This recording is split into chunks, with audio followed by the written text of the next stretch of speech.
Thy kingdom come.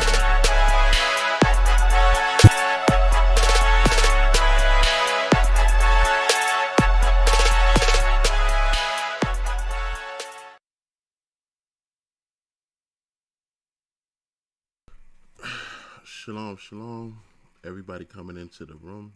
Just continue to ping and we can start it shortly. Shalom, shalom.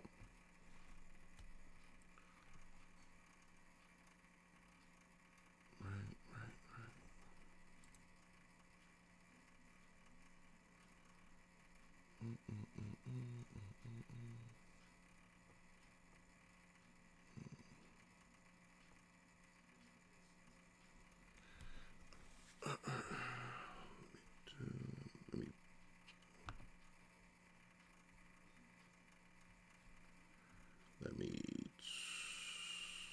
share the room. Shalom, shalom.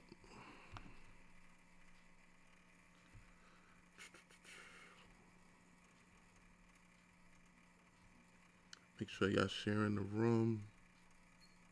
Okay.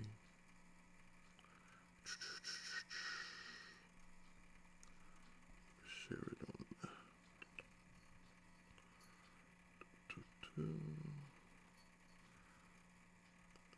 Sharing the room. We're also live on the YouTube as well. Okay. Bear with me. I'm still sharing. Gotta let our people know where we at. Okay.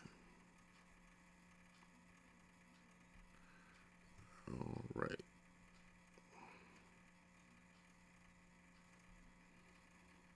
All right.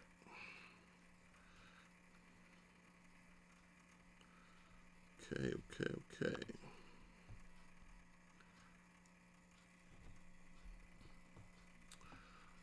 All right. Give it just around a minute or so more for everyone to be able to share. Just ping as well. Ping your followers to the room. We'll get started in just a little over a minute. Okay.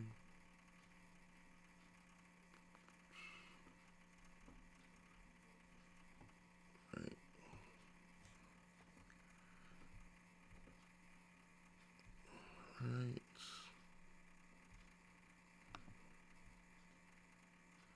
Give me 1 second.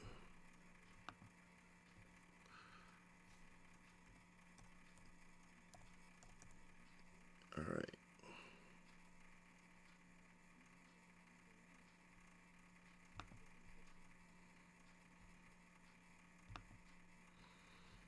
All right.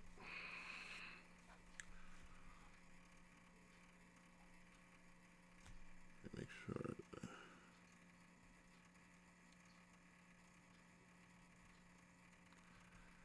One more.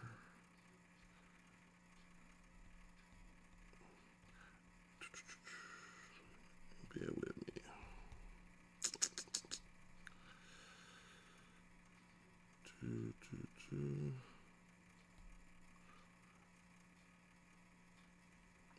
All right.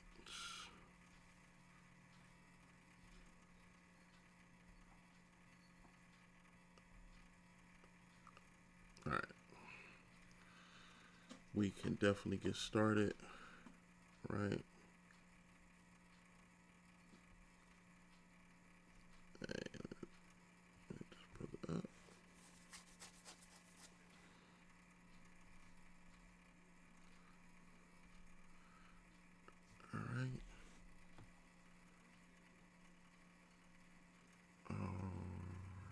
So let me.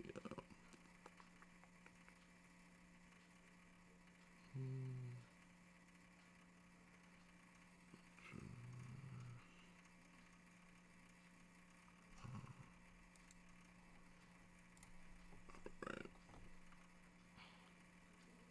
Let's go to this right here. And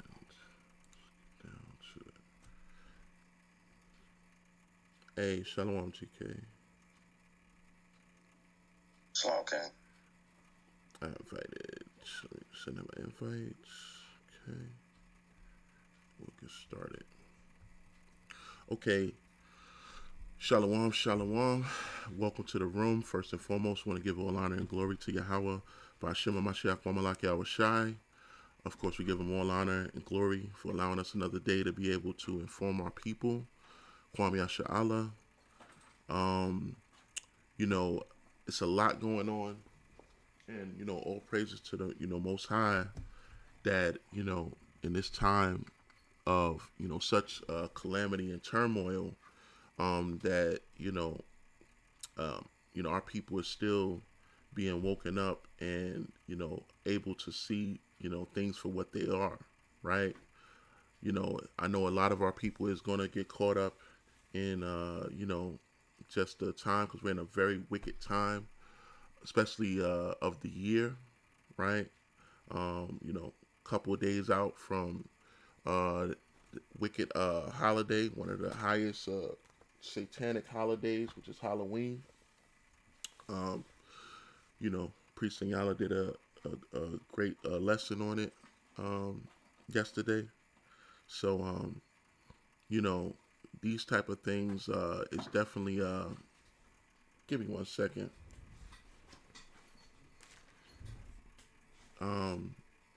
Salakia. But these type of things is going to you know grab some of our people in it. They're going to be influenced by it, and we're going to see a lot of destruction, right? Just for how ignorant our people is to want to follow after the oppressor, right? So that may be some of the things that we see throughout this throughout this season, so to speak. Hey, Shalom, King. Shalom. Um, but needless to say that you know, it's not gonna be it's it won't be lost on us, right? Because unfortunately, when we do see our people go through this, it has to give you some encouragement that thanking the Most High that He has you in this truth, right? And that's what I've seen throughout looking throughout the news, is that I found some encouragement even within the calamity and the unfortunate pitfalls of our people, right? So with that being said, I did want to say this just while we're here today. We have been over on Twitter Spaces, and and it's I encourage our people to make Twitter Spaces account, make a Twitter account, so that they can engage on Twitter Spaces. We're gonna be over there more often. We're trying to we're not saying that we're not gonna be on this app at all, but over there it's you're able to get the news very fast, right? And just progressively, right? We've been able to. It's been kind of an ease of use. So I understand people not wanting too many apps, and I talking to people over the time. They like I got all these things downloaded on my phone. First it was Clubhouse, then it was Fanbase, now it's Twitter. Twitter is something that you definitely should have as a news source, right? So it's not just about going over there for us doing the news, or say even if we wasn't doing the news over there, it's a good source of information to communicate with our people, right? Many of the camps tweet out things that is going on with their camps and things like that, and it's instantaneous, right? It's almost like a lot of times people related to Instagram. Instagram is another good tool as well. Twitter, but the news, the way it flows, it's a very rapid flow of information, after another. It is fluent on Twitter, right? I've been using Twitter for a long time, so it is a good space, and it's also a space where we can also fish and bring in more people, right? So that's why it is a good thing. Brothers are over there holding rooms. Truth Mafia is holding rooms over there. We've been back and forth between um, Twitter and fan base, right? But not just leaving fan base altogether, but as y'all seen, the progress has been very slow as to getting updates and getting things to be able to schedule rooms and record rooms and these type of things. And Twitter already has these type of things, right?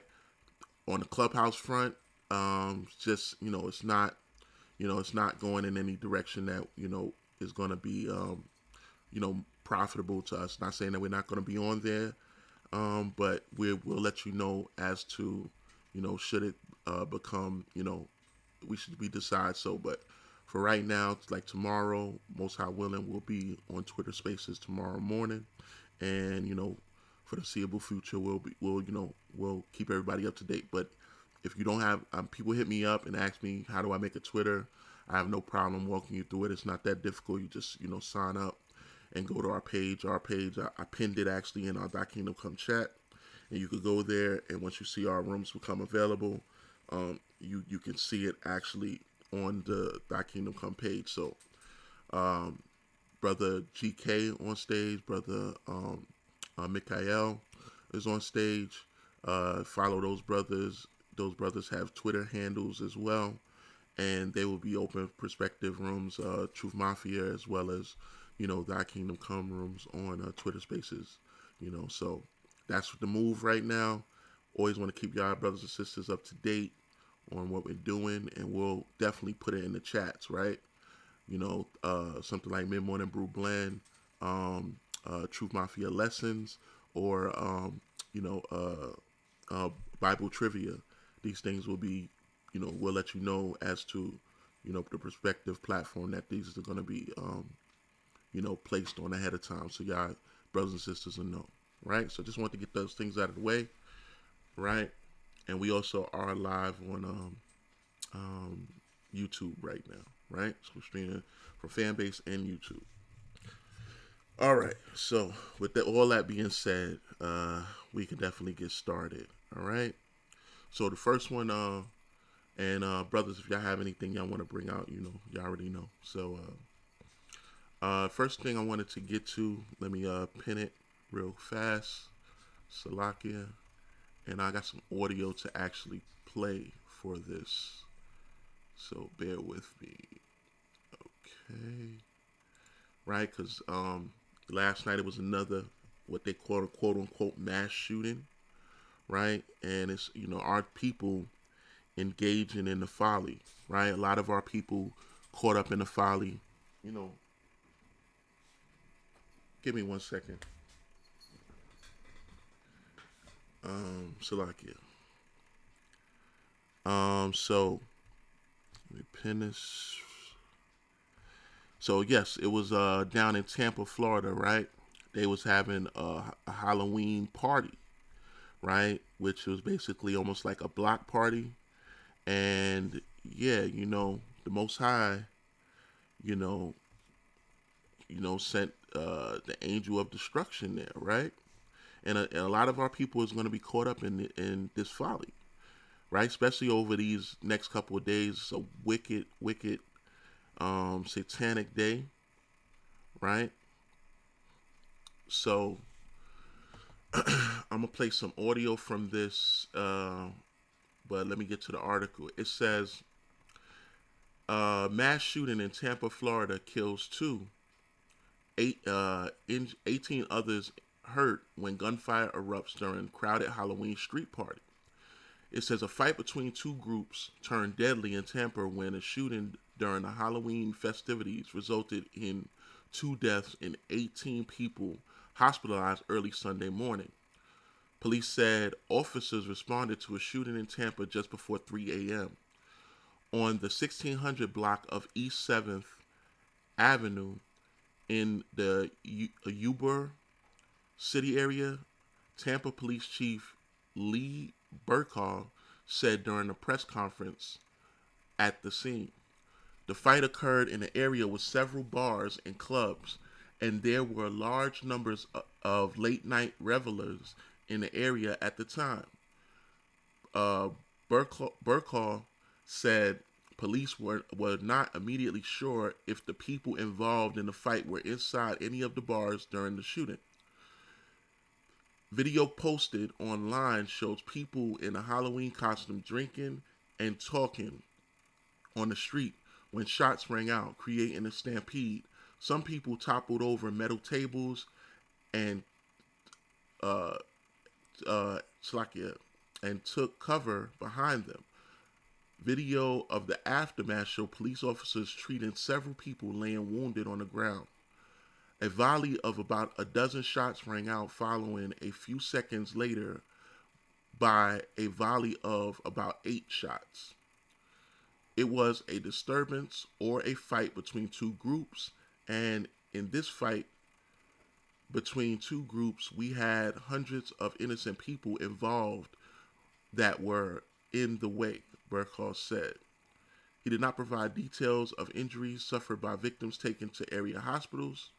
One suspect turned himself in to police investigators.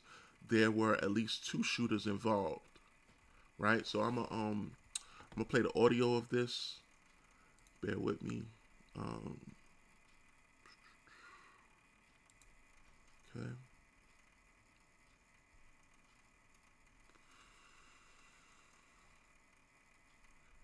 Let me see here. Make sure I got the correct audio.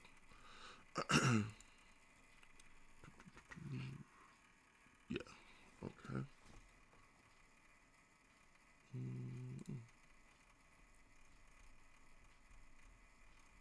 Right.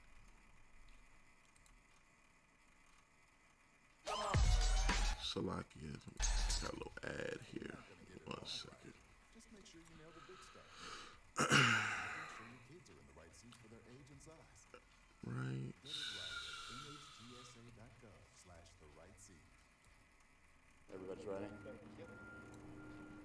All right, Chief Lee Burkaw here. This morning, it's a tragic what happened here. The families have to wake up and see on the news what happened here tonight. We have to think about the families involved and the victims that were involved, and our hearts go out to them. What we know at this point, this is a very complicated scene. What we know at this point is it was a disturbance or a fight between 2 groups. And in this fight between 2 groups, we had hundreds of innocent people involved that were in the way. And unfortunately, as a result of that, we've had 2 that have passed away and 18 in the hospital with injuries. And again, our hearts go out to the families. Imagine waking up and hearing about this and knowing or being related to somebody that was involved in this. So what we're asking is we're asking anybody that was out there that has video, and we know that there are some out there because we've seen them on social media, anybody that has video of this, to please report it to us. Call our non-emergency line at 231-6130. We need that video because what happened here is completely unacceptable.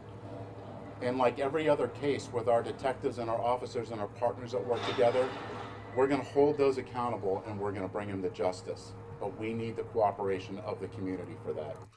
All right. I want to play another audio because I wanted y'all to hear something, right? Give me 1 second.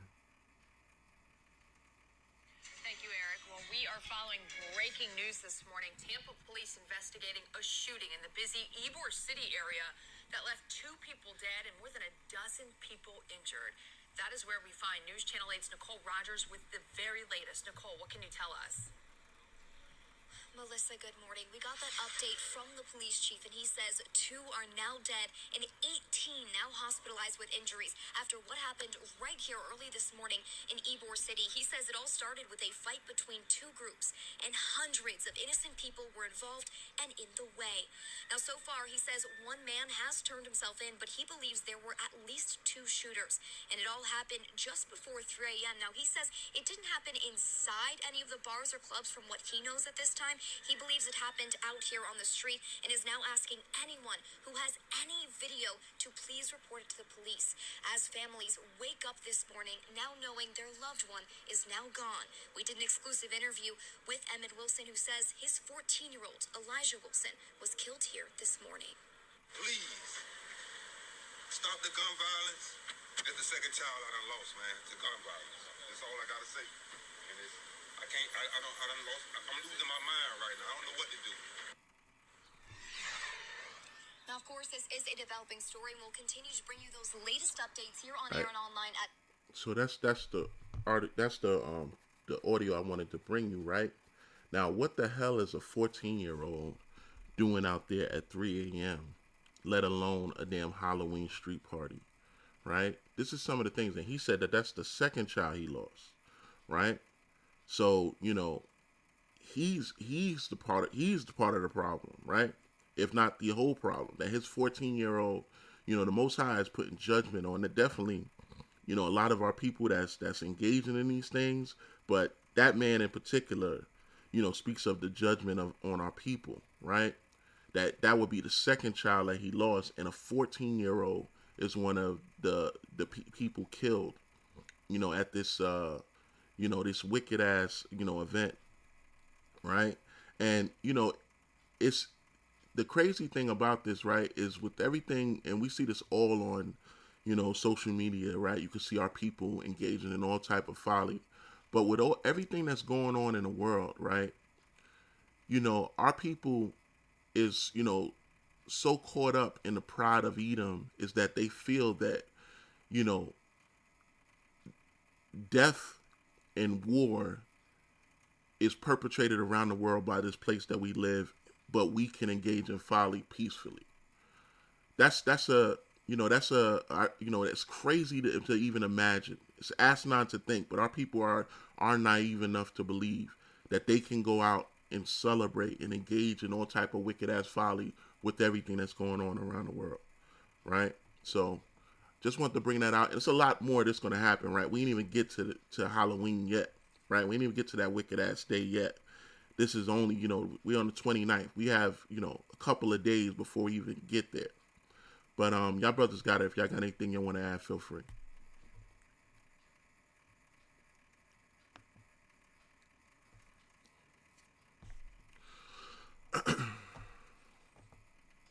Yeah, I think those shootings gonna continue to happen.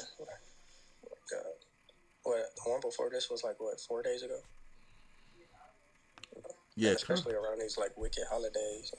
Yeah, I think spiritual deaths, spiritual punishments is gonna happen.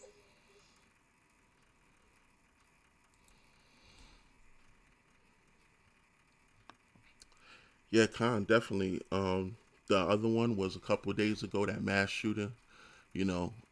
Fortunately for that one, I didn't see that any of our people was actually, taken out in that one, right? And then he offed himself, right? After they chased him for days. So honestly, that was like a win-win for us. You know, I don't think that any of our people actually perished in that. They didn't. At least they didn't show any.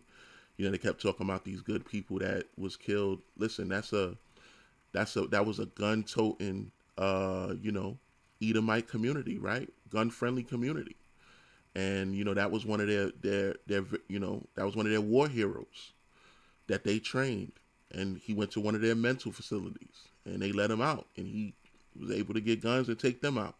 So that was straight from the Most High, right? That was what they say.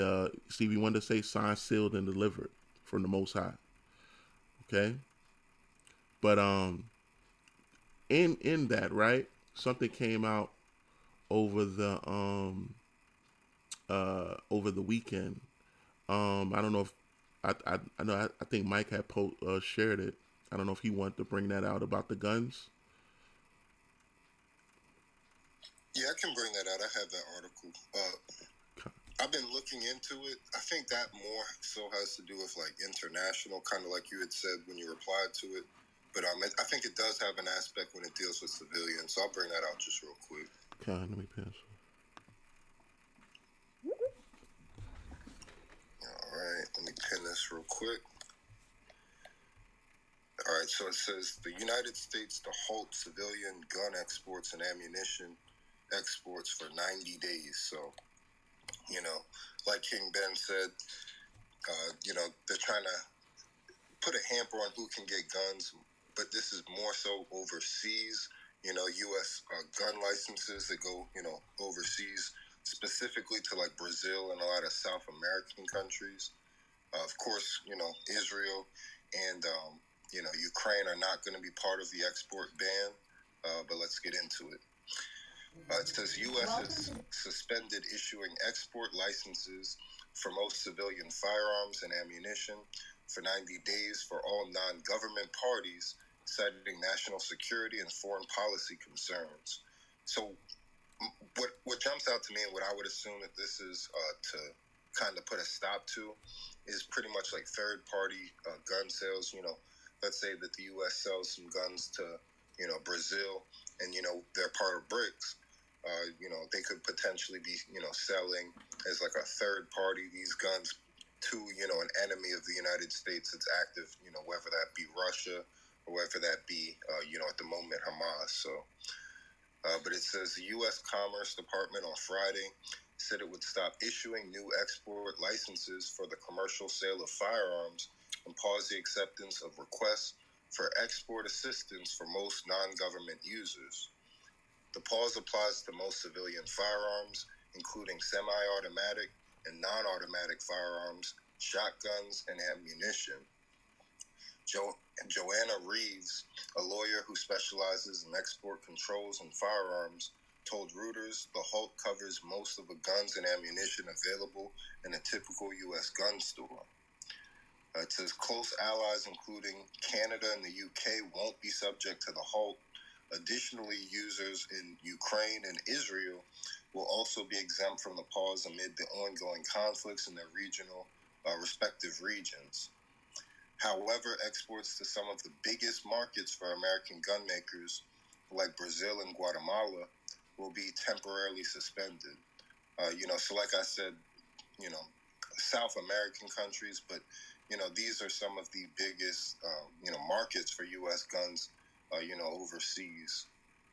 But it says U.S. firearm companies such as Smith & Wesson brands and Sig Luger or Sewer Incorporated, the American subsidiary of L&L Holding, could be affected by the pause. Sig Sauer became the largest U.S. exporter of guns after developing close ties with former President Donald Trump, who loosened export restrictions, Bloomberg reported. Commerce also said it would review its current firearm export policies to determine if changes are needed to advance the government's interests abroad. It says the review will be conducted with urgency and will enable the department to more effectively assess and mitigate risk of firearms being diverted to entities or activities that promote regional instability. So, that kind of leads to, what I was saying. This is more so to kind of put an end to, any countries in South America, especially, Brazil being on the list and them being part of BRICS, being like a third party, gun seller to, an enemy of the United States. So, but, brothers, if you have any comments or any, thing to bring out, feel free.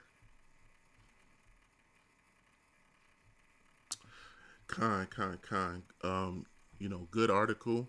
And when you had put this in the chat, I actually, when you mentioned that aspect might be of the shooting that just happened, a mass shooting, I kind of thought, well, it says exports, but, going back to, to think on it, it's a couple of things that have been floated as to why this one,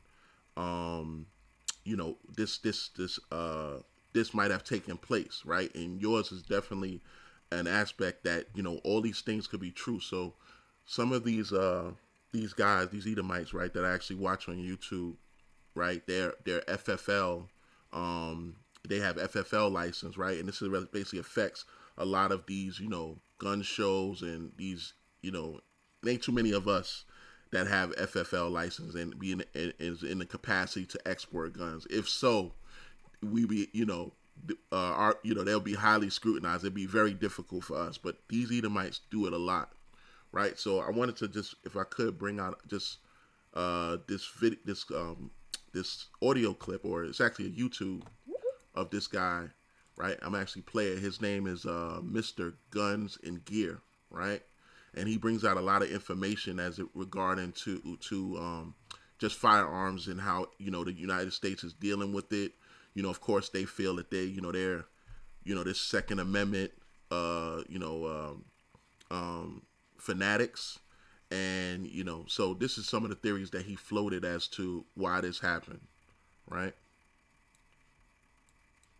I believe 42 countries that are on that list total, and I will roll in a screenshot. I just typed them out here in my notes for you guys to check out. So all of these countries are exempt from this, including Israel and Ukraine. So why are they doing this? Well, there's a few theories that I've kind of come up with, and these aren't in any particular order, but I do think there's possible truth to all of them. So one reason that the Biden administration could be doing this, because of course they are the ones behind this is an executive agency, is that they are doing it to damage domestic gun ammunition optics production, i.e. just reduce their capacity to exist. That is entirely possible given this president and the types of things that he's been doing. That said, I don't think that is the most likely reason, but it's certainly possible. Another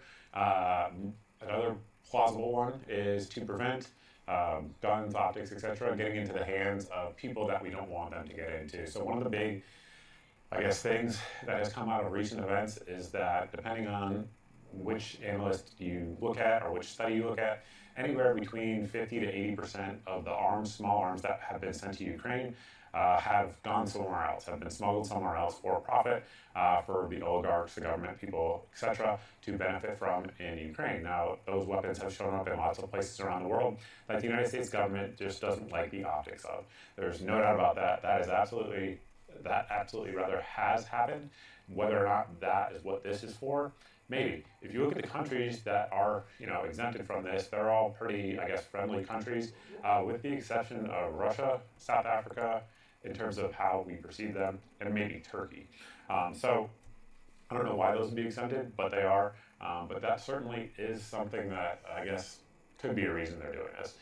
The other one that seems plausible, in my opinion, is that if you look at the news reports, there's been lots of reports that we have shortages of lots of war-type items in America, and that maybe the federal government is gearing up or pushing towards a war-type stance and policy where we want to keep these items in-house for reserve stocks for the federal government.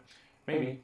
I don't know. When you combine that theory, though, with the recent news that possibly, and I have a full video on this, check it out, possibly President Biden has told the Lake City ammo plant, which is the largest ammo plant and makes all of the military ammo, like small arms ammo in America, has possibly told them to stop sales of 5.56 to the civilian market. Maybe.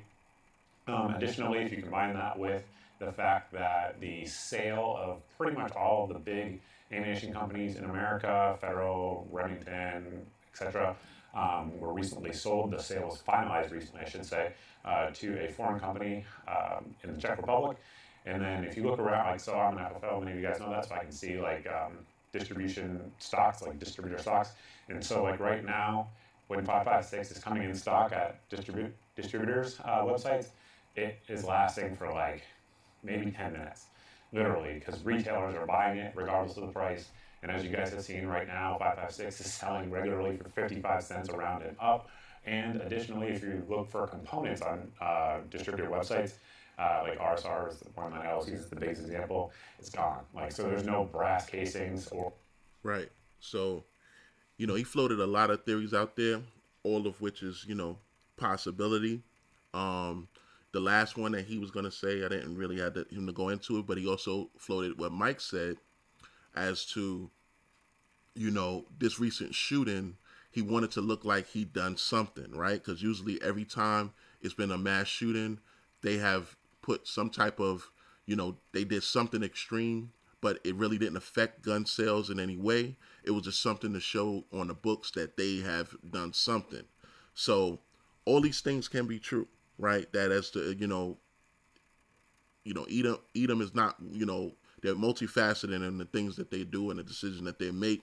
They want to cut off all type of avenues. But one of the most plausible, I would think, out of that, being that it's export, is that they see that a war is coming and they want to sew up a lot of the ammunition. You're right. Also, like he said, that ammunition company, Lake City is one of the biggest of 5.56. You know that 5.56 is the most common, AR round. So that definitely could be, a reason as to they know that they're low on ammunition. It's been well documented as that is possibly happening. But I don't know if brothers want to add anything. I did have one more that could be a possible reason. But go ahead, Mike. You got it. Yeah, no, just real quick before you get to that. What's kind of hypocritical to me, two things. They said that Russia was on the list that's exempt from the ban. Did I hear that correctly? Con. So you want to fund Ukraine to fight this war against them, but you still don't want to ban exports of guns and ammo to the people that they're fighting. Like, I don't know. That doesn't make any sense. And then with Ukraine being exempt, there's already been so many articles that came out about how a lot of the weaponry that, ended up in Hamas's hands to go against, Israel on October 7th came from Ukraine, So it's like, if you really want to cut off third-party, gun sales from a country, a foreign country, wouldn't you kind of look at Ukraine as one of the countries? But I don't know. But yeah, very good article and good audio.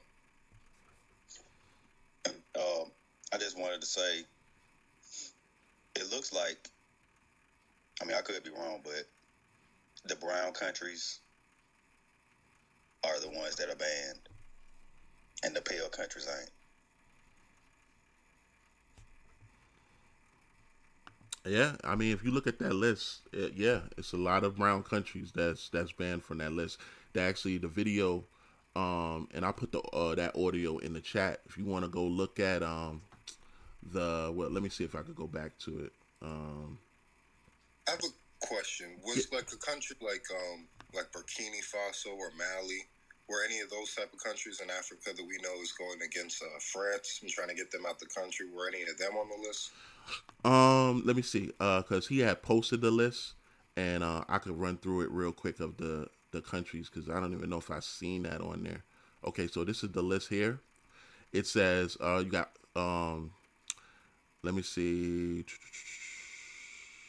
Okay, so you have, these are the countries that are exempt from the list, right? You got Argentina, Australia, Austria, Belgium, Bulgaria, Canada, Croatia, Czech Republic, Denmark, Estonia, Finland, France, Germany, Greece, Hungary, India, Ireland, Italy, Japan, Latvia, Lithuania, Luxembourg,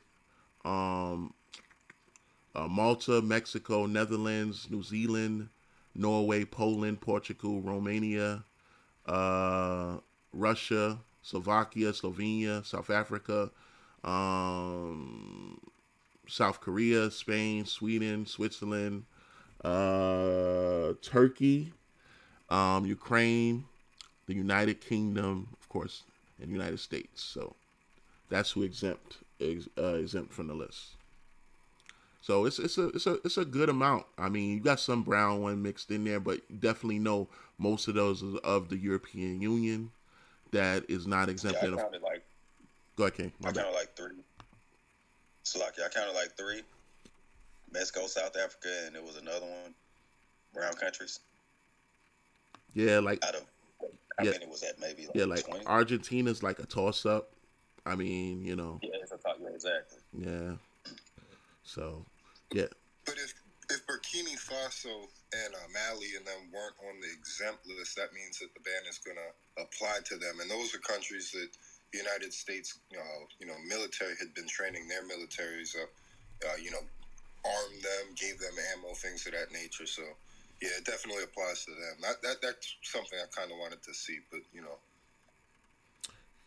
Kind. So the next one I wanted to, and this is another plausible reason that he didn't mention in that list as to probably why it also was done, right? So it says here, DeSantis says Florida helped send weapons to Israel, a move that could boost him in the GOP primary. It says Florida Governor Ron DeSantis says Thursday he arranged to send drones, weapons and ammunition to Israel as it prepares for an incursion of Gaza in a response to Hamas attack.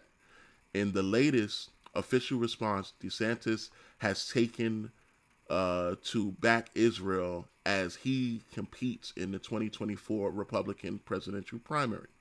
Florida has sent cargo planes with healthcare supplies, drones, body armor, helmets, and said Jeremy Redfern, a spokesman for the governor's office.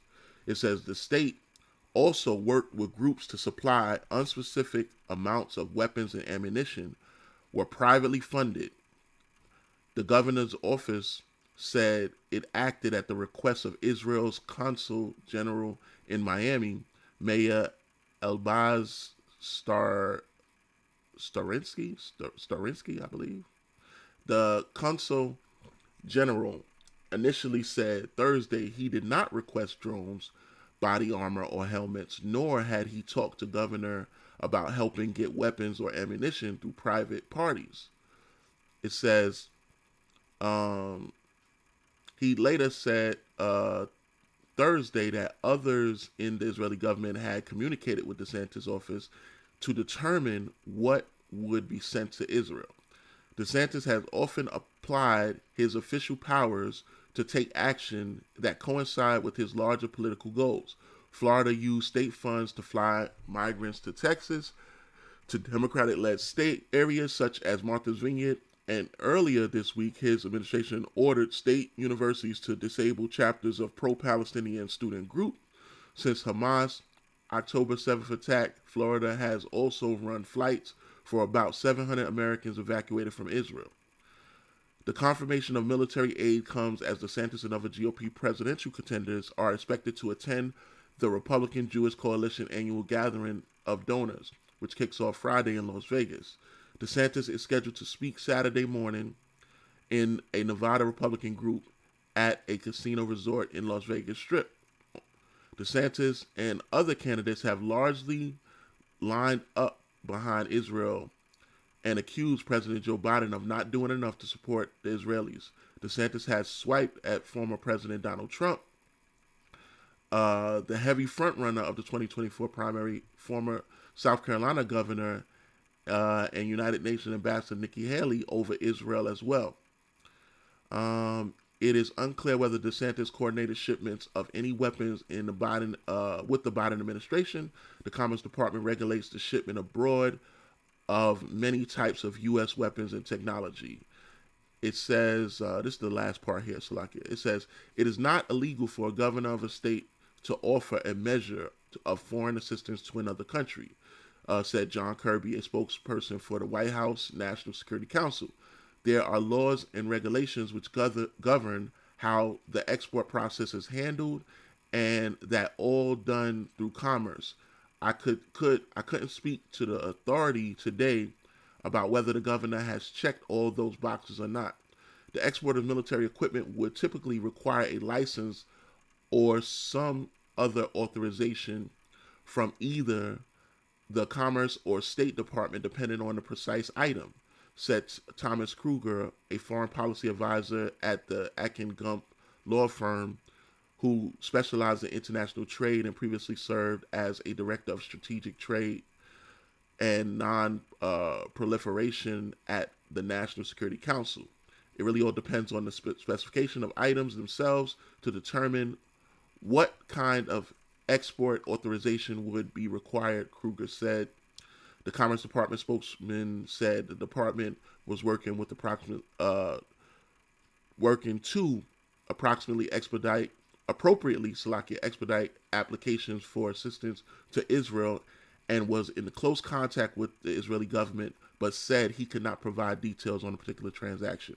Right, so that's the end of the article there. But I believe that, along with the other ones that guy said, I think this is definitely plausible as to, the Biden administration showed up by, these Republicans that's looking, all of them, even the new House Speaker said that they're going to, do things to, on behalf of Israel. They don't give a damn about Ukraine, but they're going to do these things on behalf of Israel. So it is possible that Biden could have done this to circumvent them, going and kind of showing them up. But with that, I yield.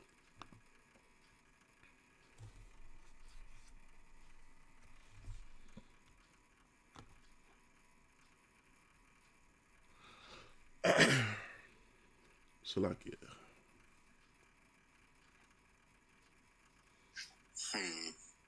See, this one could play a couple different ways, so I'm gonna kind of hold my comments on this one. With him sending the guns, isn't he looking to run directly for president?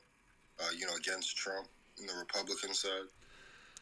Yeah, yeah, they mentioned that's probably one of the main reasons why he tried to set it to boost his, because he been lagging behind really bad with even with Trump's legal problems. So this definitely they trying to get in there good with Israel.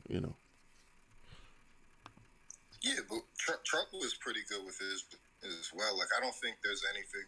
Sending them weapons is one thing, but recognizing their capital as being Jerusalem, that's a much bigger thing. Especially to the Zionist community, that's on the political side the most powerful when it comes to the state of Israel. Yeah, I agree. This devil just trying to get in good with them. It's all political. Israel already has like some of the best weapons, especially for ground incursions. They already have some of the best weapons anyway. So why is he trying to assist them when they have a full army that's fully loaded and stocked to deal with people who used to throw rocks at tanks? You know what I'm saying? So I think it's all political prowess.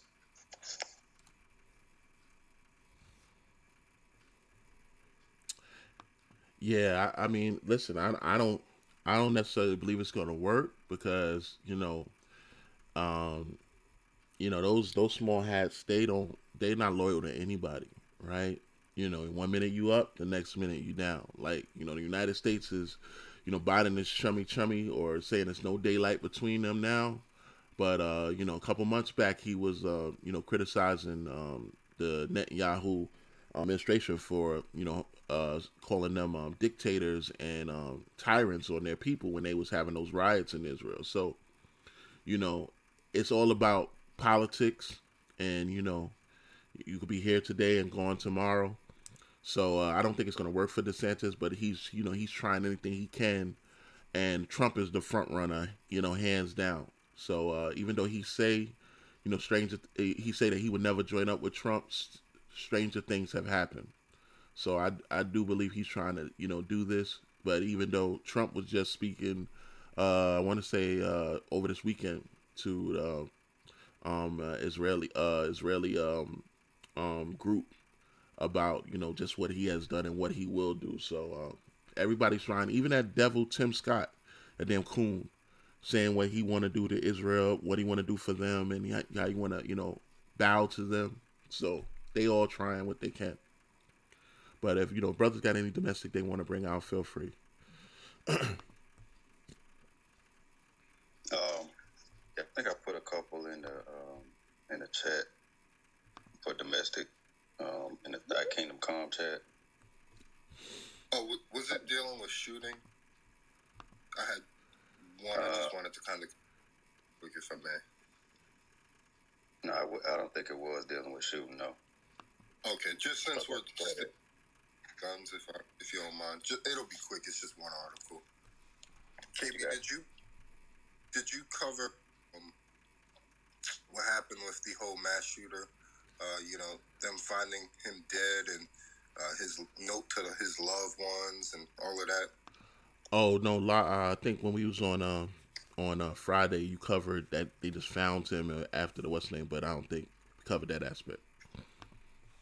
Okay, yeah. So just wanted to cover this briefly because this has been an entire weird scenario. I'll just say clean. Just trying to look into this whole mass shooting and him having a military background and him, kind of getting away every chance he can get. So now they found him dead and they found a suicide note. So I do want to just bring this out just quickly. It says the mass shooter in Maine wrote a note to a loved one with his phone's passcode in a bank account before he was found dead about a mile away from his abandoned car. Kind of strange. I don't know why anybody would, their last note about to, commit suicide, they're going to put their phone's passcode so, police can kind of get in and get more information about them and put their bank account on it. But it says Robert Card indiscriminately opened fire with a semi-automatic rifle inside of a bowling alley in a bar in Lewistown, Maine on Wednesday, killing at least 18 people and injuring 13 more. Maine Public Safety Commissioner Mike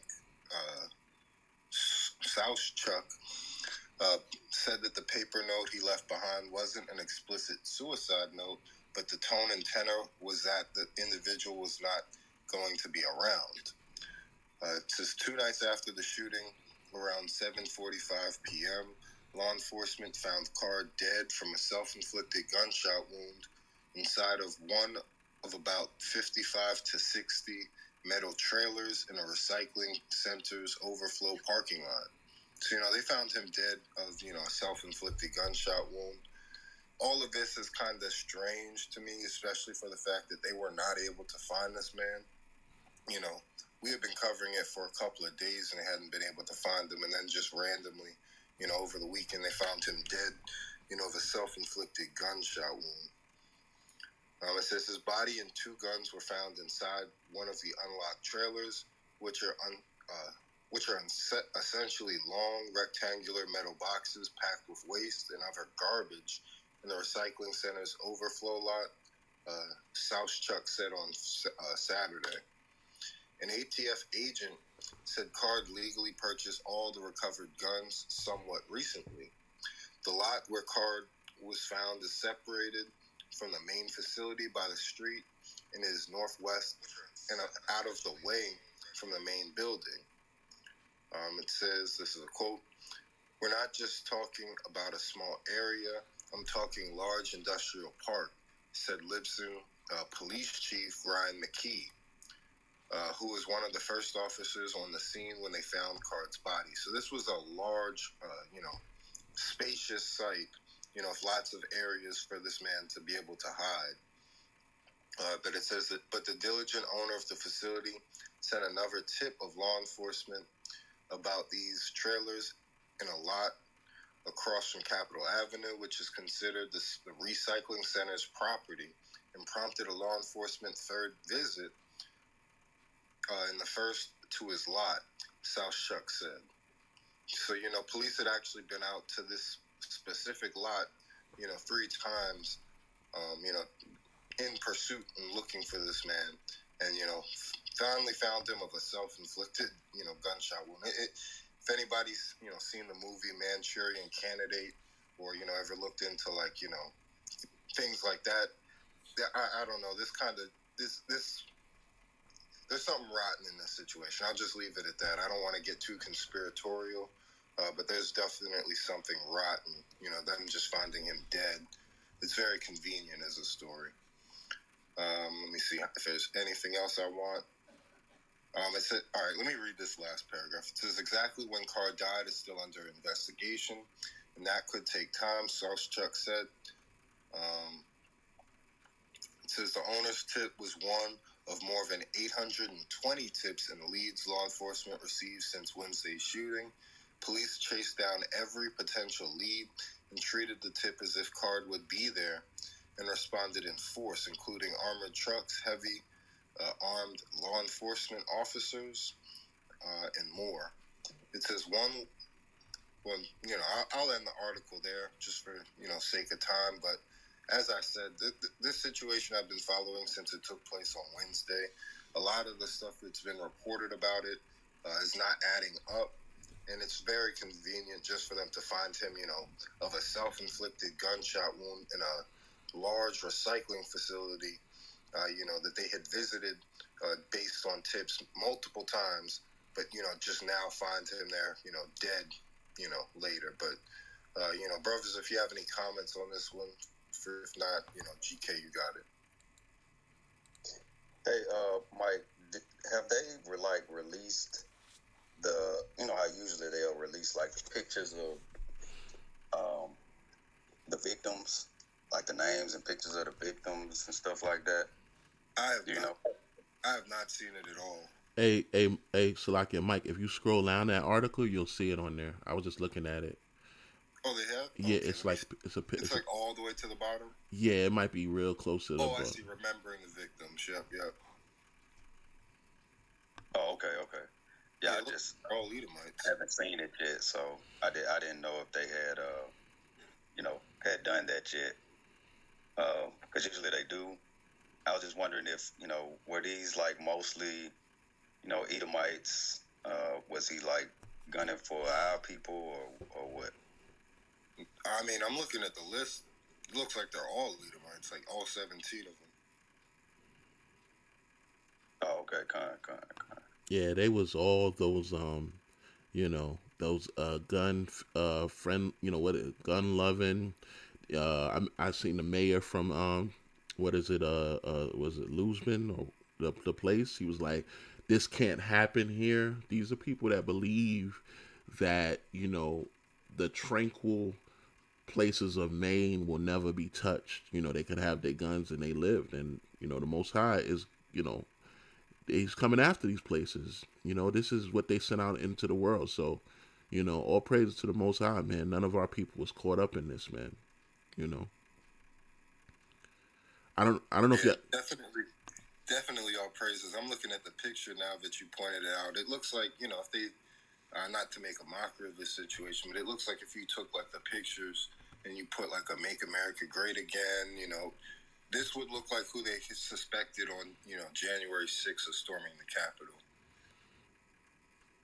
God, and you know what? It was I want to say I had put it on the Twitter page, but they had posted I don't know if y'all seen it. It was like a newspaper link for an app, and it said that the people were still scared after the mass shooting, and they had a picture of a Jake on there. Had nothing to do with it.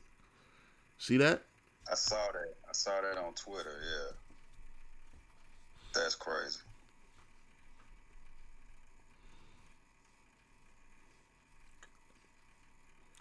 Hey man, all praises, man, and that's it's going to continue to happen that way, man. Especially as we move closer to this election cycle, man.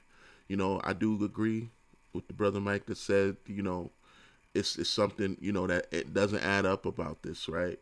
A lot of things that don't add up. Just how long it took them to find him just being dead. How he was let out of the damn mental institution. All these things, these are all things that they supposedly, been preventing against. But this guy was able to really, he made them look like, fools, and he only went into their area. So I would love for them to spin this as to, black on black violence or black people violence. He took out only them. So America has a problem on their hands, and it's them.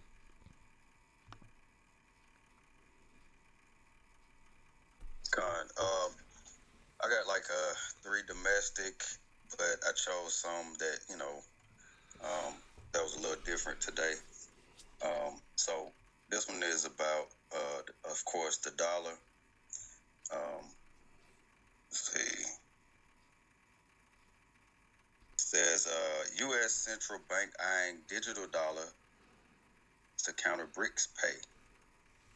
With the changing tides of international trade, the U.S. Central Bank is reportedly eyeing the creation of a digital dollar as the BRICS Economic Alliance unveiled its BRICS pay system.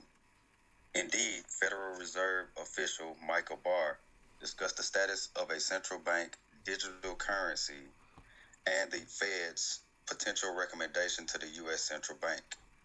Specifically, Barr has noted that no recommendation has been made. However, he also discussed the need for the agency to continue learning from both domestic and international experimentation to aid in the eventual decision. Moreover, The BRICS Economic Alliance has noted two massive developments in the area of digital finance. It says the year has been a prominent one for the BRICS Economic Alliance as it has experienced impressive growth. Despite the six-country expansion it agreed to during its 2023 summit, it has also greatly expanded its influence. Subsequently, its multipolar hopes have seemingly found renewed international fervor. Now, the U.S. Central Bank is eyeing the creation of a digital dollar amid the arrival of BRICS Pay. Specifically, Federal Reserve official Michael Barr discussed the development and the Fed's recommendation. Moreover, he discussed the value of learning from whom the technology is rapidly advancing. Learning from both the domestic and international experimentation can aid decision makers in understanding how we can best support responsible innovation that safeguards the safety and efficiency of the U.S. payment system. Additionally, he noted that the agencies continue to gather results from domestic and international initiatives on CBDCs in his remarks.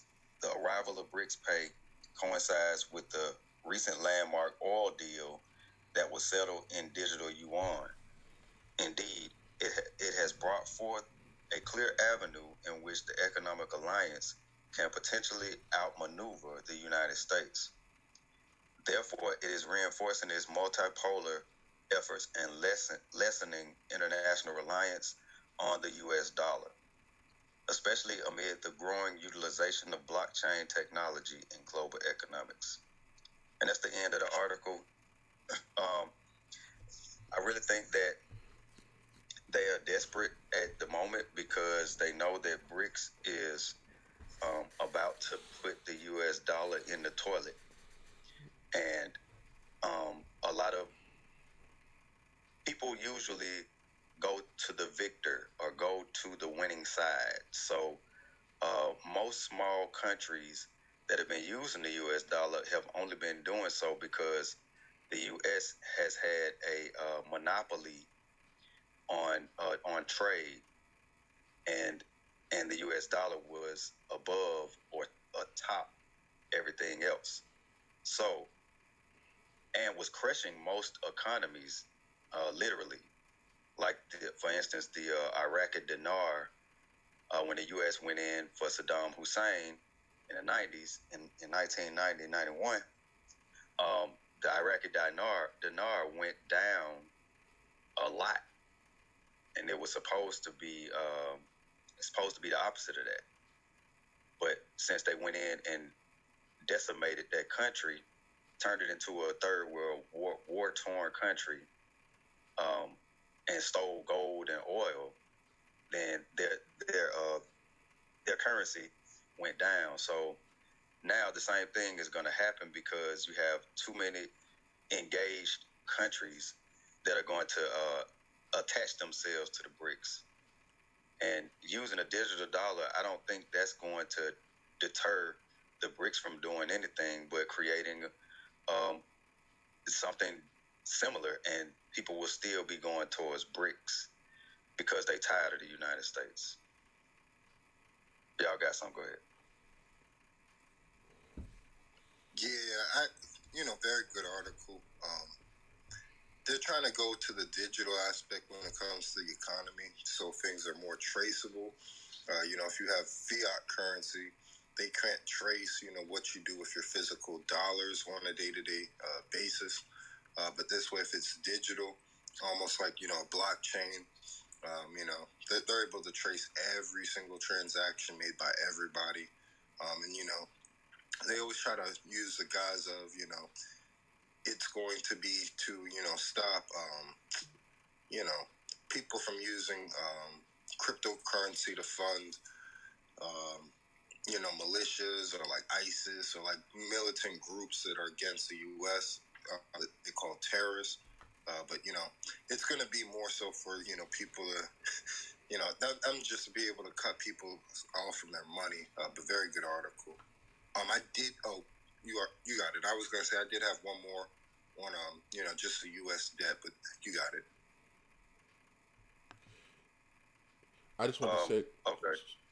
so like, my bad. I just want to say real quick, definitely good article, and it's good to bring these article out, especially this time because I think that a lot of these articles go under the radar at the time of war, right? Especially recently, we've heard that Australia has been doing this, the EU have been doing this, and of course the United States. This was announced way back, so they're definitely been trying to implement it, and a lot of people won't pay attention to it because they're more concerned with what's happening in Israel right now.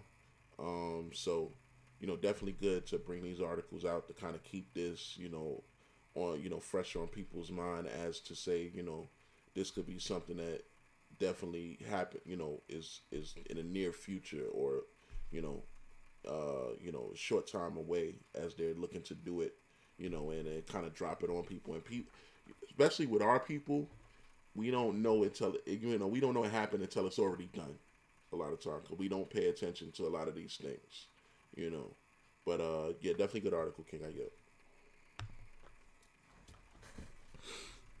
Gone. All right. So the next article I had is a science article. Scientists find cannabis compound inside totally different plant. Scientists have discovered a cannabidiol, a compound in cannabis known as CBD, in a common Brazilian plant, opening potential new avenues to produce the increasingly popular substance. The team found CBD in the fruits and flowers of a plant known as Trema micrantha bloom, a shrub which grows across much of the South American country and is often considered a weed. Molecular biologist Rodrigo Muro Neto of the Federal University of Rio de Janeiro told AFP in June.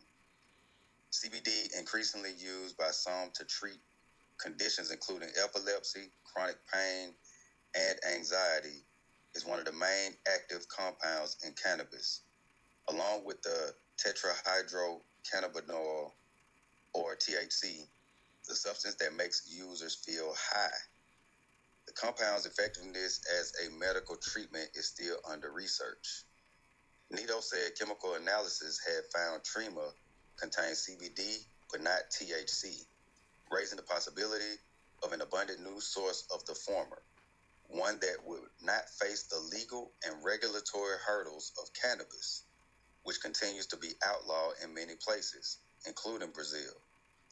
It's a legal alternative to using cannabis, he said. This is a plant that grows all over Brazil. It would be a simpler and cheaper source of cannabidiol. Scientists have previously found CBD in a related plant in Thailand, he said. Nito, who has not yet published his results, said he now plans to scale up his study to identify the best methods to extract CBD from Trema and analyze its effectiveness in patients with conditions currently treated with medical cannabis. His team recently won a 500,000 real or $104,000 grant from the Brazilian government to fund the research, which he estimates will take at least 5 years to complete. A study last year by market analysis firm Vantage Market Research estimated the global market for CBD at nearly $5 billion US and projected it would grow to more than $47 billion by 2028, driven mainly by health and wellness use. And that's the end of the article. I thought these were U.S. scientists, so I guess they would be considered international too. But this plant in Brazil doesn't have the THC like marijuana does. I think that this would be something that people will be looking into in the future and probably be trying to grow so that they can get around the law. You know, like in places like I live in Georgia, it's still illegal to have marijuana or whatever. Although people still smoke marijuana, but this right here would get over the hurdles for you to open up a cannabis or a CBD store and things of that nature.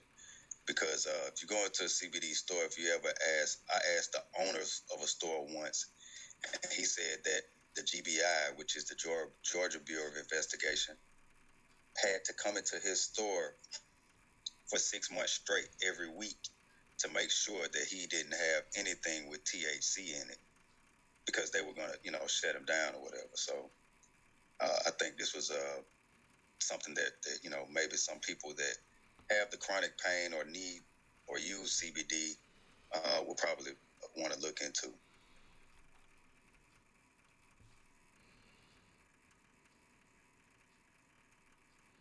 I think good article.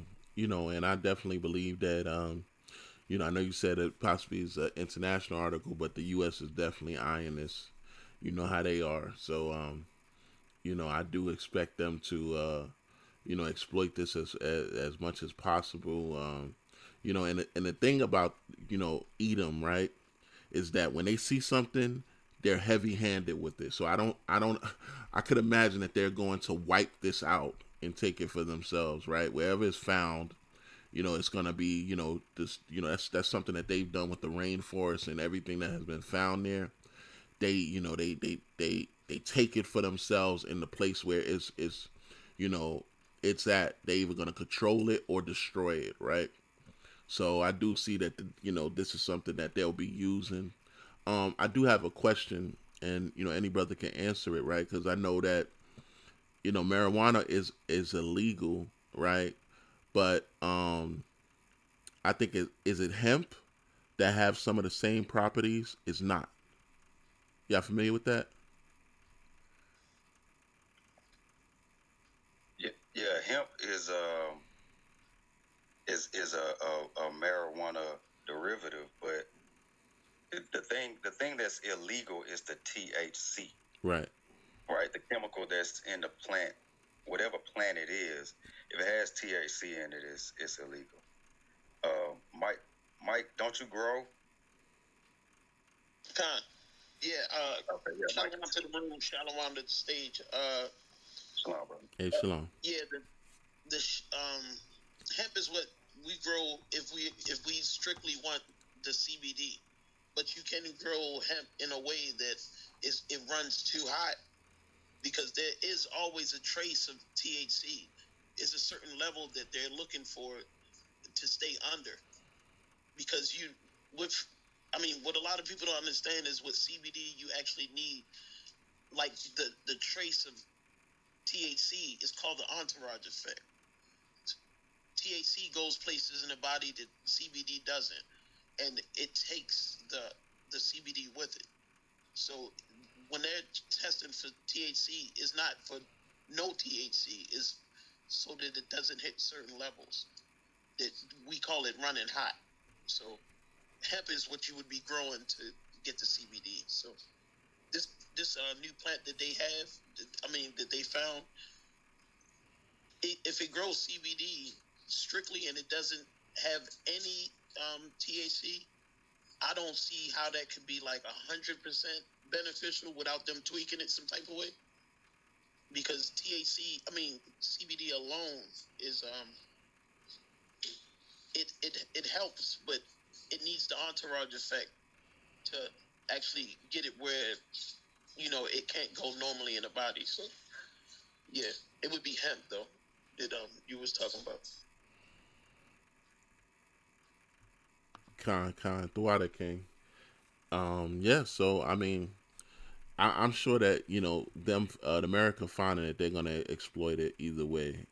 But I know that, like, in the southern states, hemp is very popular. I know in South Carolina and throughout the southern states, but they have yet to, like, normalize regular marijuana for medical use in a lot of these southern states as to versus the northern states. Yeah, they still make money off of incarcerations and things of that nature, when they could actually make more money if they actually just legalized it, like the other states have. So I got one more article, and then I'll pass the crown. Okay, so it says U.S. to introduce new nuclear gravity bomb design, B-61-13. The new warhead variant is needed to provide additional options against certain harder and large area military targets, according to the Pentagon. The Biden administration announced today its intention to create a new variant of America's nuclear gravity bomb dubbed the B-61-13. The decision is a direct result of the findings from the 2022 Nuclear Posture Review and seeks to give the U.S. additional options against certain harder and large area military targets, according to the Pentagon fact sheet that accompanied the announcement. In a statement, Assistant Secretary of Defense for Space Policy John Plum said the decision is reflective of a changing security environment and growing threats from potential adversaries. The United States has a responsibility to continue to assess and field the capabilities we need to credibly deter and, if necessary, respond to strategic attacks and assure our allies. While DoD has oversight on the delivery systems for nuclear weapons, all nuclear warhead modernization is run through the National Nuclear Security Administration, a semi-independent branch of the Department of Energy. New Pentagon report details China's growing nuclear arsenal, possible missile effort. That's a related article.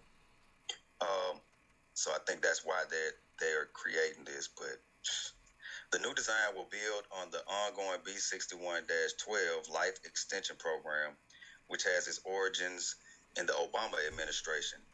That effort is consolidating the older B-61-3, 4, 7, and 10 variants while updating with newer technologies. The first production unit of the B-61-12 rolled out in November 2021, with the production scheduled through the end of fiscal 2025.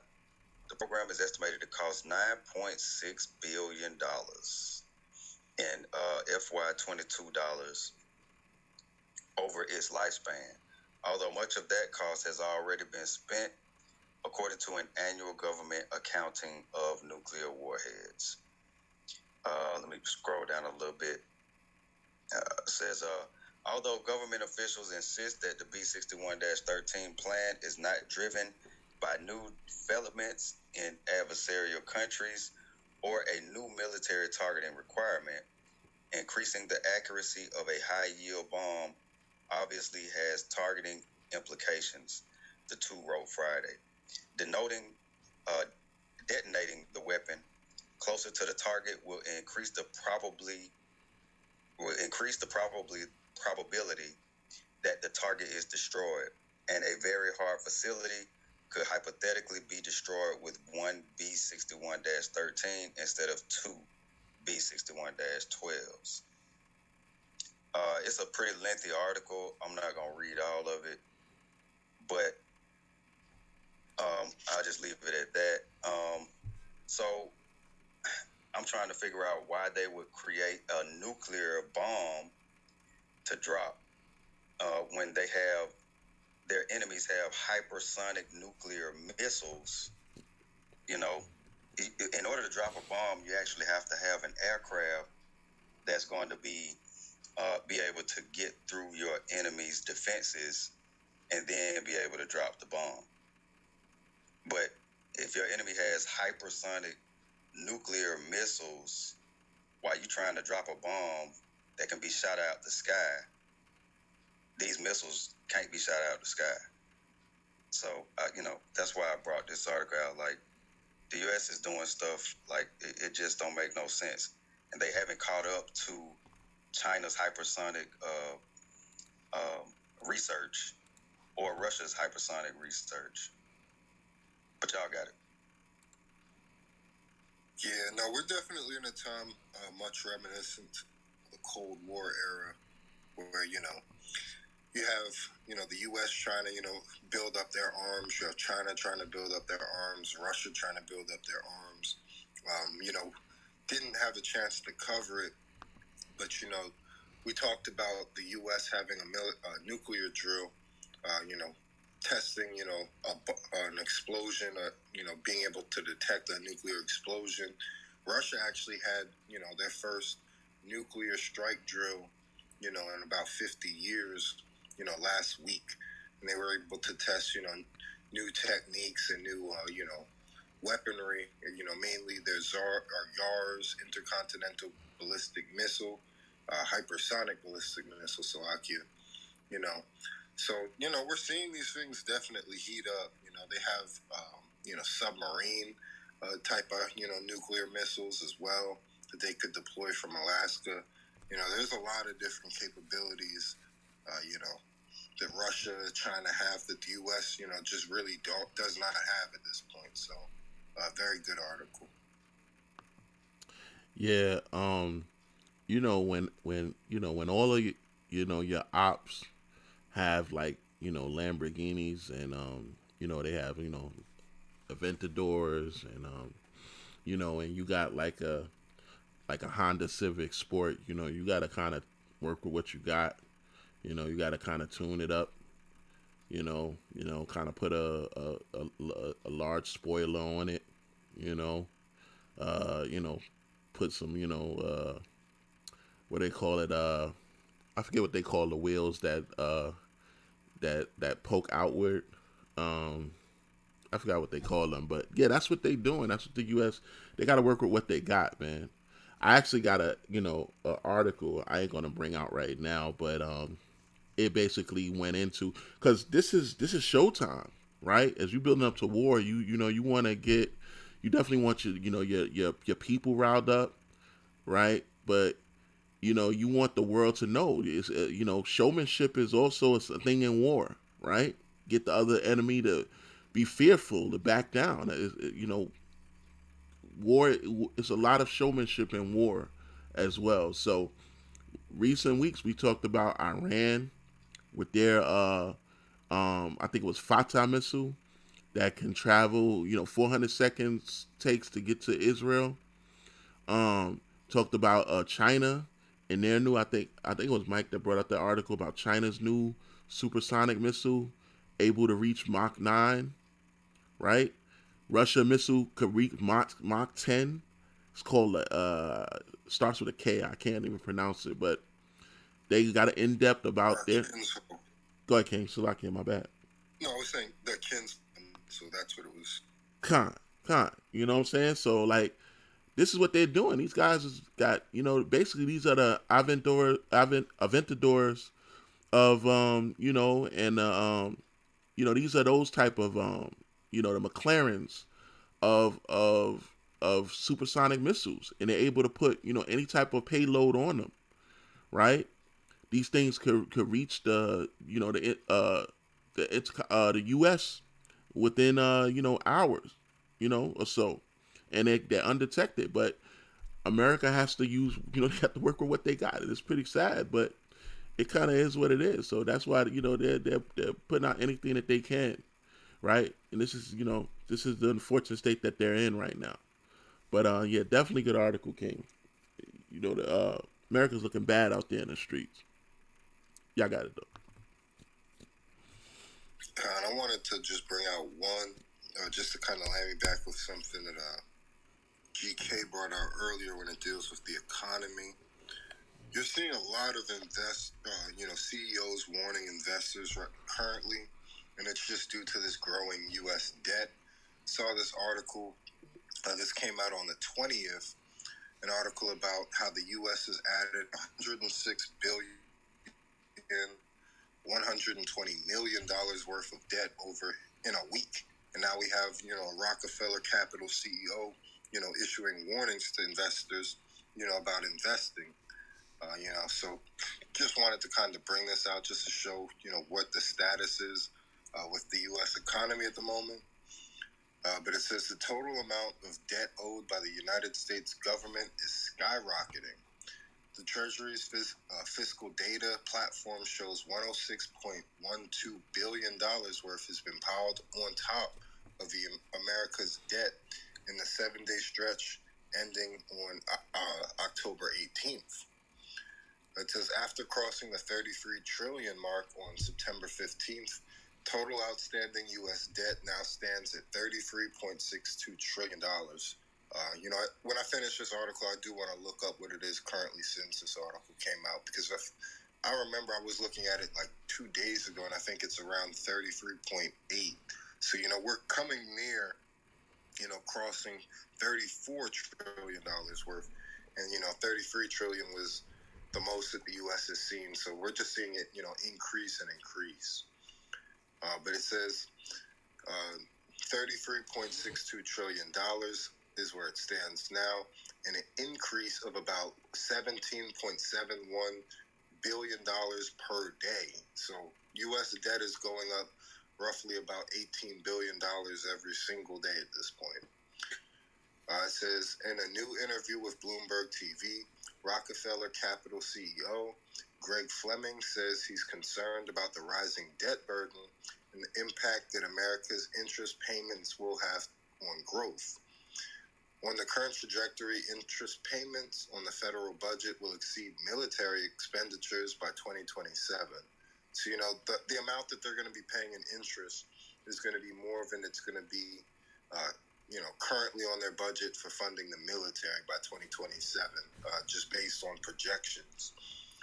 It says, so higher for longer has a big impact on the fiscal side of the equation, which is relevant to all investors because the U.S. debt situation is definitely a concern.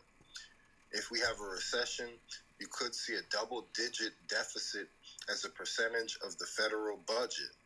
So with that kind of fiscal spending already embedded in the economy, will there be enough growth for the investors in the United States market? It's a real concern that the fiscal side of the equation could be a headwind for investors going forward. So you have, that investors are focused on, and then you have the Fed, who obviously have been rising rates to try to deal with inflation. Those higher rates are also working their way into the fiscal situation. It says you're likely to have an increasing headwind of the fiscal policy side, so investors look more cautiously at the medium-term outlook of the United States. It says, just last little sentence I want to read. It says, new data from the Congressional Budget Office, or the CBO, shows that the United States government spending exceeded its revenues by $1.7 trillion in the now concluded 2023 fiscal year. So they spent $1.7 trillion more than they, added or saw in growth. So, that's an addition of $1.7 trillion in debt, just in the fiscal year, from the ended last quarter. So, yeah, the U.S. economy is not in a good state at this point. And all of these things, especially when it comes to securities and things of that nature, I don't want to be too long-winded. That's going to lead to, higher inflation and higher debt. So it's really kind of just compounding on itself at this point. But brothers, if you have any comments, feel free. Hey, Mike, does it actually show like who we owe? Because the deficit is pretty much not just based on our spending, but also who we actually owe. It didn't say that, but I know when it comes to like the U.S. Debt securities, most of that is China owned. So China owns a lot of it, and they've actually been dumping a lot of it lately. So that's just going to lead to more and more compounded interest. Which that's just crazy, because China is supposed to be your quote unquote enemy. Yet almost everything that people have in their households is made from China, and you owe them billions of dollars. and he said eight. I think it was 18 billion a day. Like that correct? Am I correct in that? Said 18 rounds. Yep. Yeah, it was $17.71 billion per day. Bro, with no end in Ukraine's sight, and now trying to fund Israel, like that shit don't make no sense. Hey, and listen, that's those two. Wait until Taiwan, comes into it in the Philippines as well. I forgot about that. I forgot about that. Like when are they gonna stop printing money? This is crazy. Yeah, so I looked it up. As of January 2023, this is the most recent article I can find when it comes to who owns the most U.S. debt. You have Japan. Ironically enough, the country we nuked, but Japan owns $1.1 trillion of U.S. debt. China, at that time, owned $859 billion of U.S. debt. Then you have the UK with $668 billion of U.S. debt. Belgium with $331 billion, and then Luxembourg with $318 billion. So, there's still trillions and trillions of dollars of U.S. debt that these countries don't actually own, and China's been selling off of it, since January up until this point. So, it's not a good look.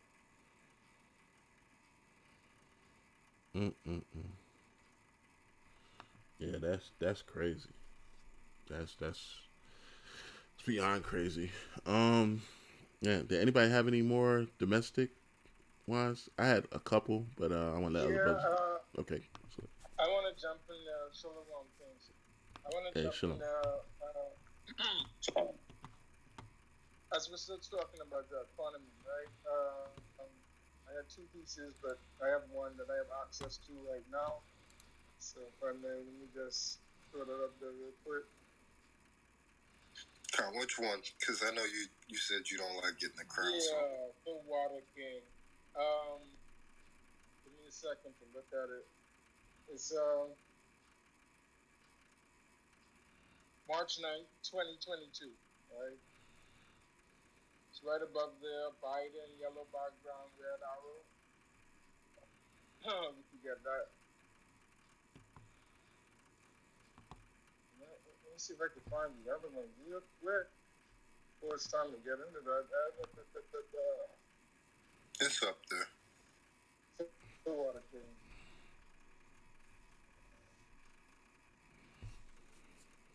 And there's another piece where, the way the debt is so high and they know it's not going to be able to be repaid. Somebody suggested, having a debt ceiling in the quadrillions as opposed to the trillions. Shit is that bad, bro. But I'll find it. But let me get to this one real quick, right? This one is pressing, and I don't think a lot of people know exactly what was done. It says March 9th, 2022 will live in infamy, right? Where were you on March 9th, 2022 when President Biden signed the death warrant on American freedom? On that day, in a hush ceremony at the White House without the approval of Congress, the states, or the American people, Biden signed into law Executive Order 14067. Buried in this order are a few paragraphs titled Section 4. The language in Section 4 makes Order 14067 the most treacherous act by a sitting president in the history of the Republic, Salakia.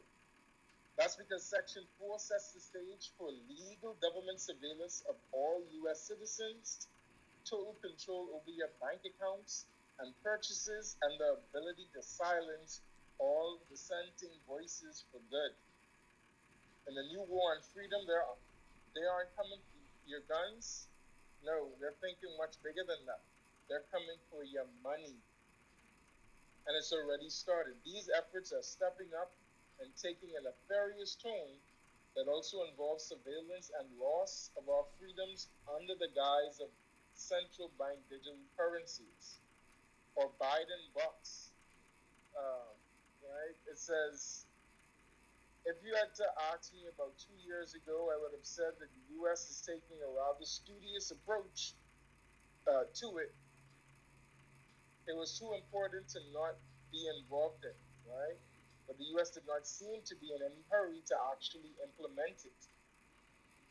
There were studies, and I would have to say my estimate at the time would have been okay. China has it. Europe maybe another year. The U.S. may be 3 or 4 years down the road because the dollar is too important. They don't want to race into it. They want to get it right, and there are a lot of ways to mess up. But all that changed under Biden. Biden has now fast-tracked this thing. We've moved pretty quickly from what I would call a research phase to an implementation phase. So I give it the name Biden Bucks because Joe Biden will prove to have been responsible for the actual implementing this at a very quick tempo in the U.S. It says not cryptocurrencies, CBDCs are digital money, not cryptocurrencies. The difference between CBDCs and crypto are important. Cryptocurrencies are recorded on a blockchain, which is a particular type of ledger that shows every transaction ever made in each currency. Cryptos also claim to offer anonymity and decentralization, which are said to be virtues but actually fatal flaws because the quote-unquote anonymity is a greater cover for crime and fraud, right? It says, I work with the U.S. Strategic Command to unravel crypto ownership when ISIS was using digital tokens to finance its capitulate in 2015 and 2016. It's not easy to persevere, but it can be done. By contrast, CBDCs do not use blockchain. They have a digital ledger accounting system, but it's not a blockchain. They're the opposite of decentralization or of decentralized, right? They are highly centralized under the control of a single issuer using a central bank. There's no autonomy, anonymity. The issuer knows every account holder and every transaction, and that's the whole idea. CBDCs are promoted on the idea that transactions are faster, cheaper, and more secure when all money is digital and controlled by a government. Compared with credit cards, debit cards, wire transfers, Venmo, and PayPal, that may be true. Those systems have multiple intermediaries and layers of fees. So CBDCs may actually be able to streamline payments and make the payments system more efficient. But while the government positions CBDCs as a benefit to consumers in performing transactions, including faster settlements, better security, ease of use, and transaction costs that are lower than with cash, it's also crucial to think through the implications of the technology and how it could negatively affect the economy and our individual rights. It says the first part of the hidden agenda is to eliminate cash. If you're the government and you want the central bank digital currency to succeed, you have to eliminate cash because it's your competition. Cash is anonymous. If you pay for something with cash, the purchase can be directly tied to you. That's not true of, Biden bucks or CBDCs. The government knows exactly what you're buying, to whom you're making the donation, and by extension, what you're reading based on which books you buy, etc. Right? That means we've come very far down the road toward thought control, censorship, and selective law enforcement against political enemies. In a government that looks like the state ruled by Big Brother on George Orwell's 1984, the government might want to freeze your account. They might want to seize your assets. They might want to put an expiration date on your money. Imagine you get paid and the government says, okay, you got money. but the money is going to evaporate or disappear if you don't spend it in the next 6 months. So how is that for a stimulus program, right? None of these things is possible if there's cash around. But if you get rid of cash and force everyone into a digital system, then you can do these kinds of things. That means fiscal policy can actually be dictated by CBDCs. With total control over money, the government can conduct fiscal policy at will. What if the government wanted to stimulate the economy and increase the amount of consumer spending? They could simply send you a letter that says, for example, you must spend $200 in the next 30 days, or we will take $100 out of your account as a penalty. Our citizens will not want to risk losing $100. They will spend the amount requested and create stimulus in the economy as the government had wanted. This could also work in the opposite direction. Say the government wants to cool down the economy and not have as much money in circulation. They could encourage savings by requesting a certain balance in your account be kept and not spent. If you went under that set balance, the penalty would be triggered, thus putting the siege on your account. It says private banks are pushing CBDCs. All that being said, the digital takeover of the financial system is not an all or nothing event. It will happen in stages and not all at once. The CBDCs are finally rolled out. When the CBDCs are finally rolled out, it may be a bit of an anticlimactic if private companies already eliminated cash and invaded privacy on their own. For example, the Italian bank Inter San Polo has begun forcing customers to use all digital mobile phone services with no ability for customers to visit a branch or interact with a human bank official. That's happening here partially too, right? This is exactly what the world of CBDCs will look like, except that a private bank will be doing the dirty work and not waiting for a government mandate. The CBDC effort in Europe will inevitably involve the European Central Bank, since they are the issuer of the euro and will be in charge of the digital ledger of transactions. Still, private banks are not waiting for the ECB and are laying the groundwork today for a world without cash or human bankers. All that is left is for a digital ledger and total surveillance of everything you do. Again, the end game for CBDCs would closely resemble George Orwell's dystopian 1984. It will be a world of negative interest rates, forced tax collection, government confiscation, account freezes, and constant surveillance. You might be able to fight back easily in the world of Biden bucks, but it can be done. Right? There's a non-digital, non-hackable, non-traceable form of money you can still use, right?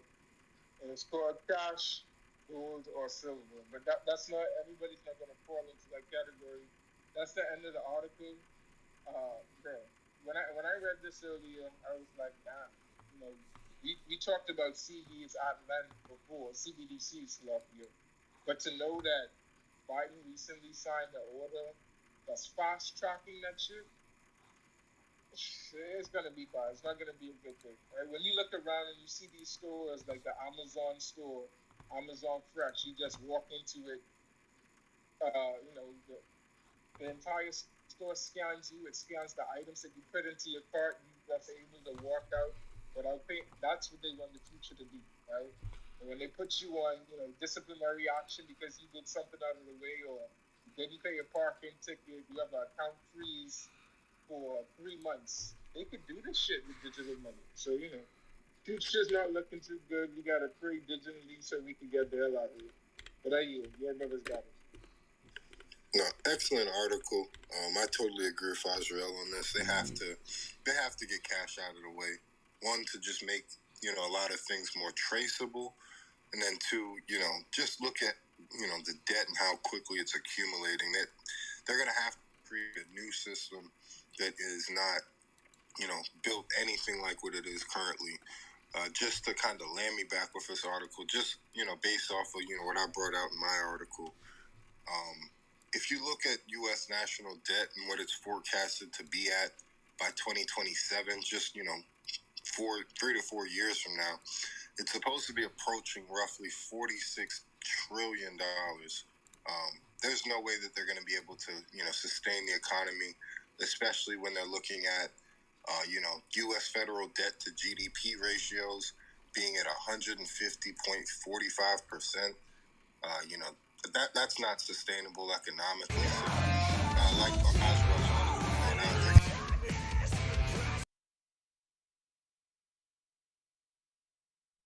it's a very good article. And Salaki, just to add, to what for that rundown. But I don't think it's gonna be. Well, this is my opinion, right?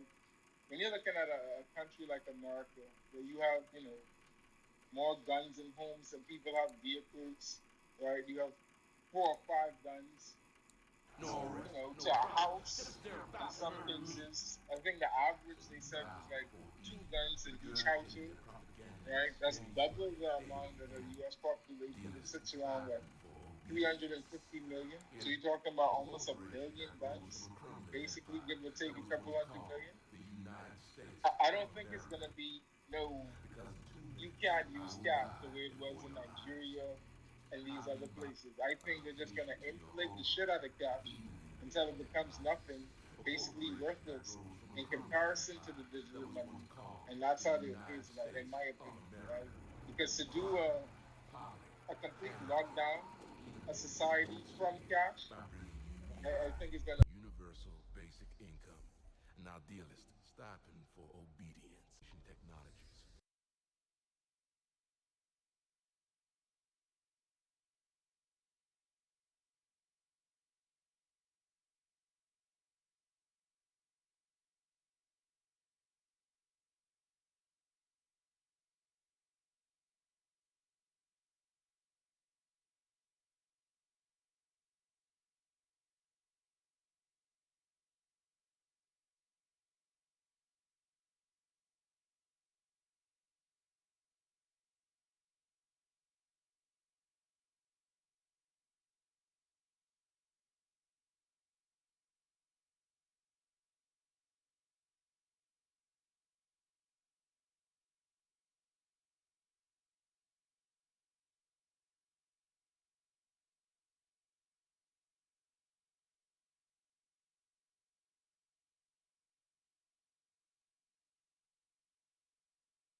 Yeah, definitely good article.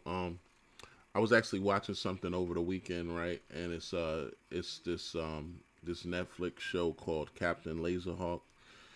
Um, I haven't got through it. Of course, of course they got a lot of um,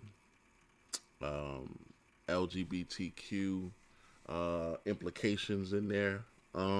But basically, um, they kind of like went into this like in the beginning, right? About America implementing something like this, right? Basically turning from America into a corporation, and we know that America is a corporation, right? And this America turned into this corporation called Eden, um, which could is something in itself. But basically, they was they was basically giving out it was basically a currency, right? And the currency was given out according to your cooperation. And if you didn't cooperate, right, you would have been basically outcast or criminalized. And this was a way for them to control crime. They would be able to control what everyone was doing, where they would go. um and it just kind of it's kind of crazy that of course they're putting it in these shows, but they're Edom has never been they never been shy about what they was doing, so to speak. They was doing it, and a lot of our people they count on our people being blissfully ignorant.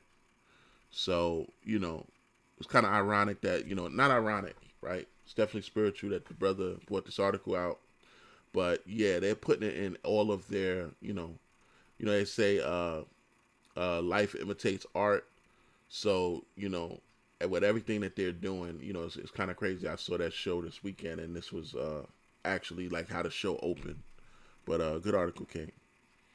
For what all praises to the Most High.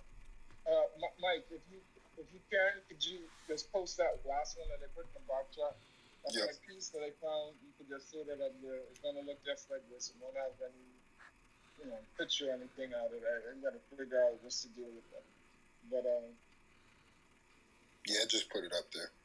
The water thing. Let me just get into the article real quick. And as we read, you're gonna see, the writings on the wall, and a lot of people know, right? A lot of the people in Wall Street know Jamie Dimon just sold 104,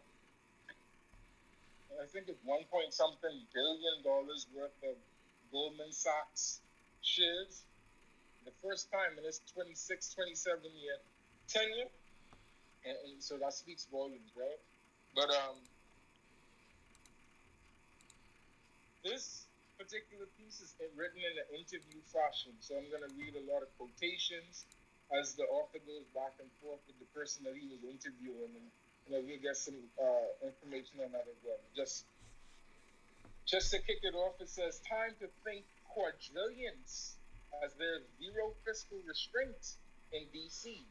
In the past week, I had the pleasure of interviewing one of my favorite hedge fund managers, Lawrence Lepar. Last week, I also released more than 30 pages from Larry outlining his take on the macro economy, gold, Bitcoin, and the state of the U.S. dollar, right?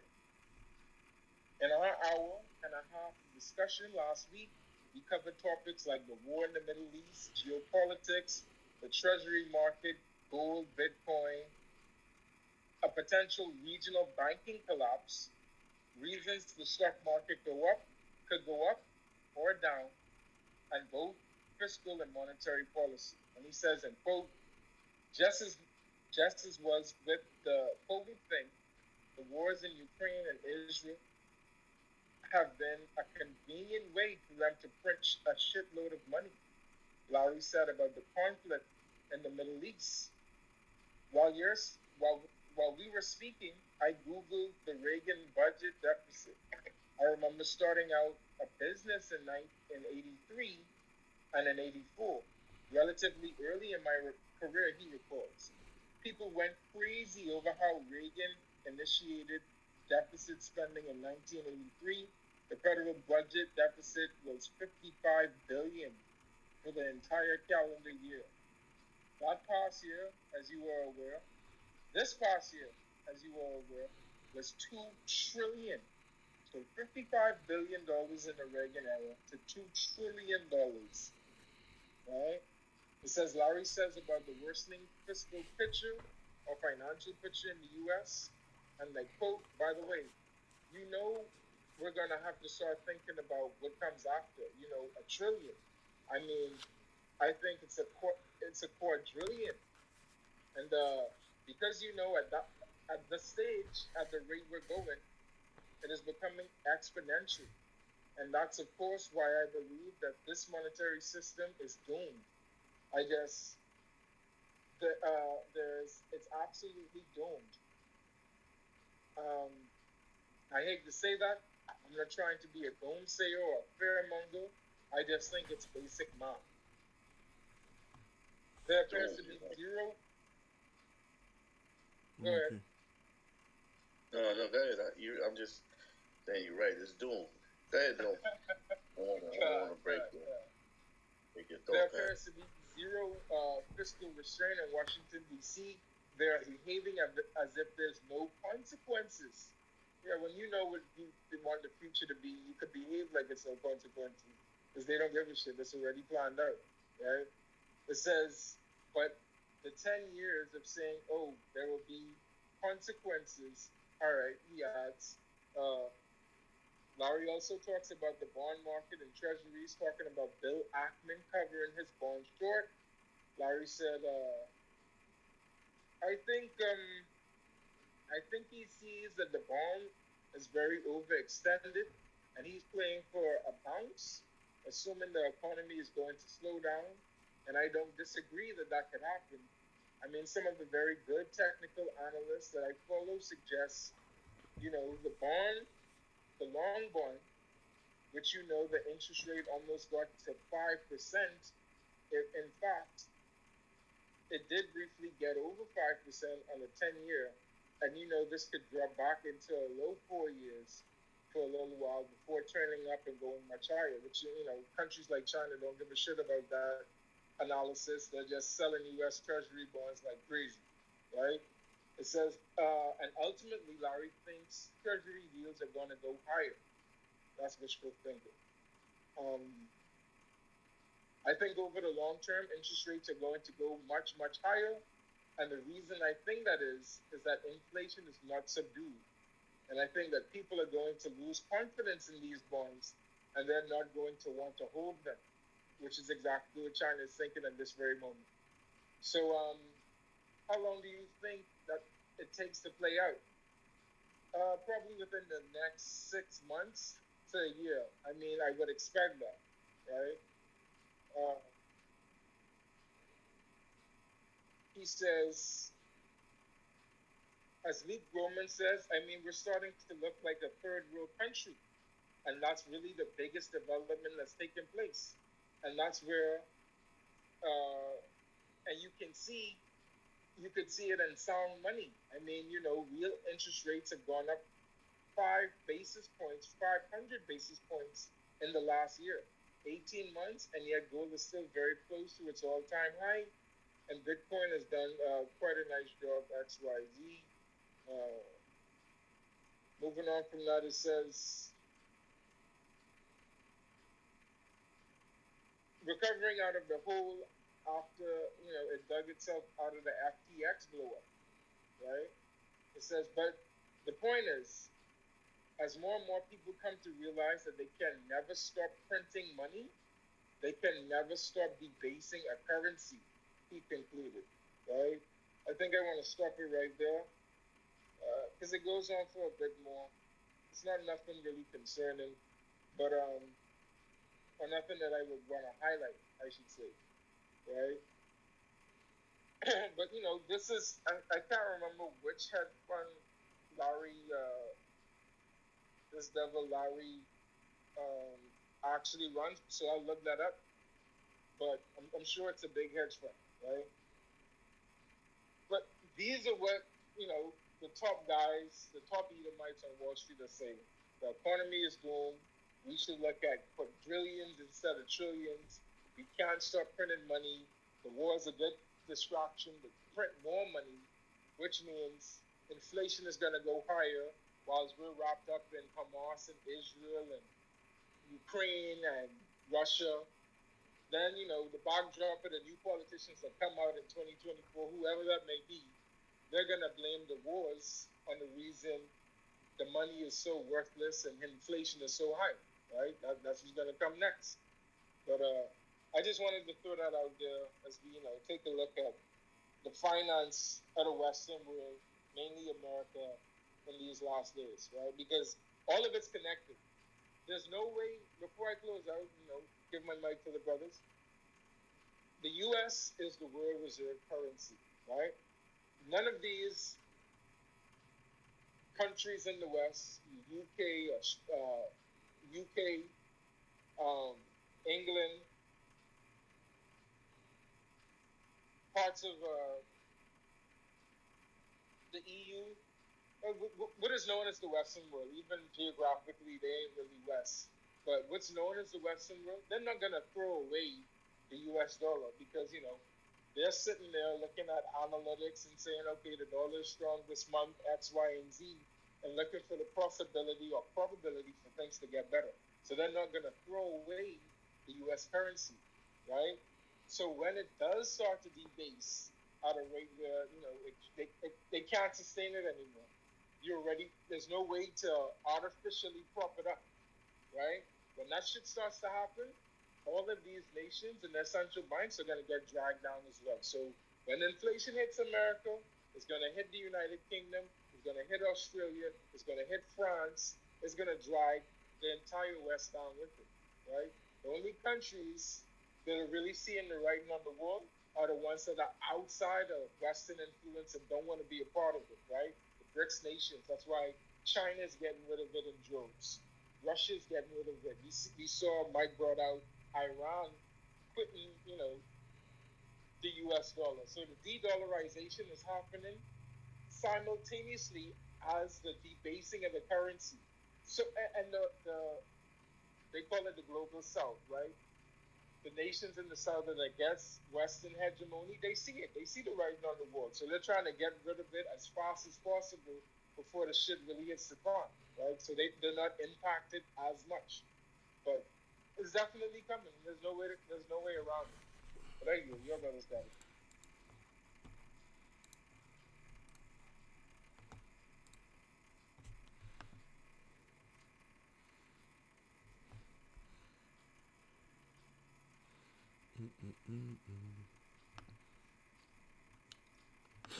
Salaki, good article, King. Definitely to follow the last one that you. Somebody say something, Salaki.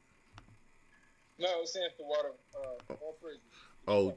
No, I think the elder was speaking, but it looked like it kicked him. I think this country definitely the economic system is over. Given all these countries, crazy.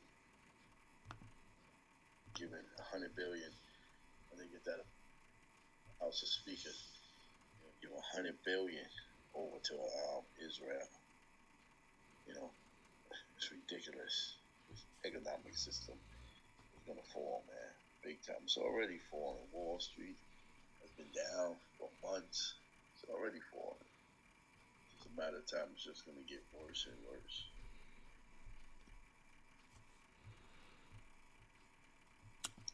Brother Chill G came on the stage.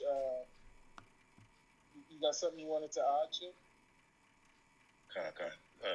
The wonderful let me speak. And shalom to the room. Hey man, I just want to add. I think if people are interested, if you look at what happened to Zimbabwe, that's exactly what's happening. I mean, if they're talking about quadrillions, debasing currency, in the tune of getting up into the quadrillions, that's exactly what's going to happen, and that's to the point where, like, if they were to stay on physical currency or paper dollars, like, you would have to take a wheelbarrow to the grocery store. Like, that's literally what that means, bro. I just want to add that. So if anybody interested, look up the story of what happened to Zimbabwe when they went into hyperinflation. It's pretty interesting. Oh, thank the water for that. Appreciate it. KB, I think you wanted to say something on this too, so you got that. No, I was just applauding these articles, King, because they're in-depth pieces, but this is literally, the wisdom of Edom being ignored, right? Because a lot of these guys from these articles that Azrael is piecing together, these are the forecasts for what is coming, and it's being ignored by, the current rulers of this land, right? So, what shall we say then, right? That this is, this is not going to be, many things is going to plague this land, but ignoring the advice of their own people is also leading to their destruction, right? These last articles was literally going into, history, as well as the many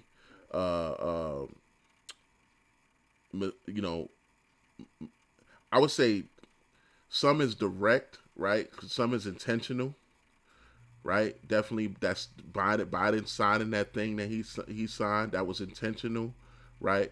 But some of these is just not, not learning from history and ignoring the advice of a lot of people that's smarter than them, right? And this is the forecast for this place, and as the previous article, as this article mentioned, doom and gloom is the forecast for this place.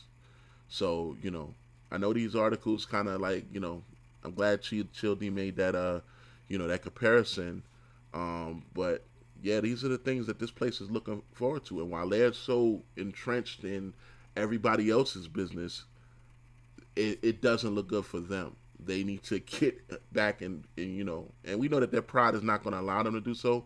But yeah, this place is going to be that much more worse. You got a case like it. I agree 100%. Right? And the writing's on the wall. The writing is definitely on the wall. There's no way around it. Fiat currency is going to inflate through the roof in the Western world. Think about, like I said before, no nation under the sun is going to be exempt because of America and Babylon and its tentacles and the way it kind of moving itself into the fabric of the humanity, right?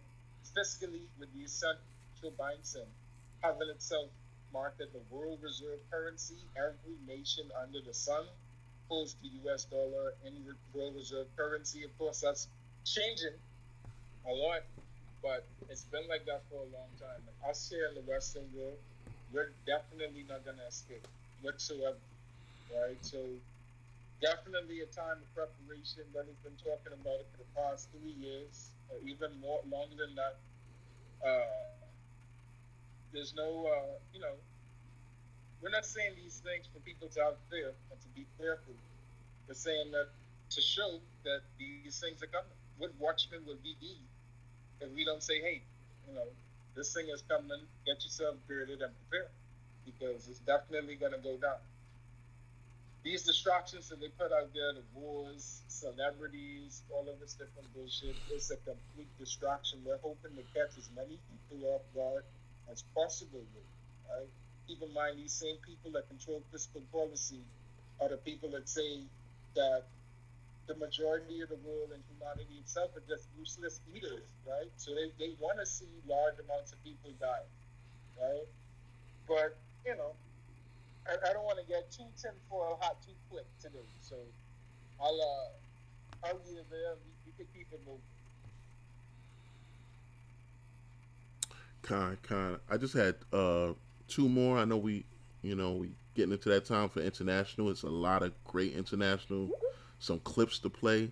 I just wanted to, if I could, bring this out because this happened over the weekend, and I thought it was, I thought it was pretty good, right? So we all heard recently about the doxing of the students at at some of the top universities as well as you know institutions. And over the weekend it came out that the person that had organized and paid for these doxing trucks that's riding around have also had them parked in front of the people's homes, right? And this is crazy, right?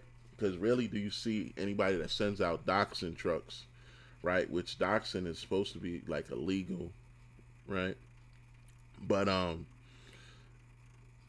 these trucks have been parked in front of these people's home, actually, kind of putting their safety in jeopardy. As to these trucks have been, 24 hours, round the clock headed to these people's homes and putting their information out there. But kind of a turn of events over this weekend,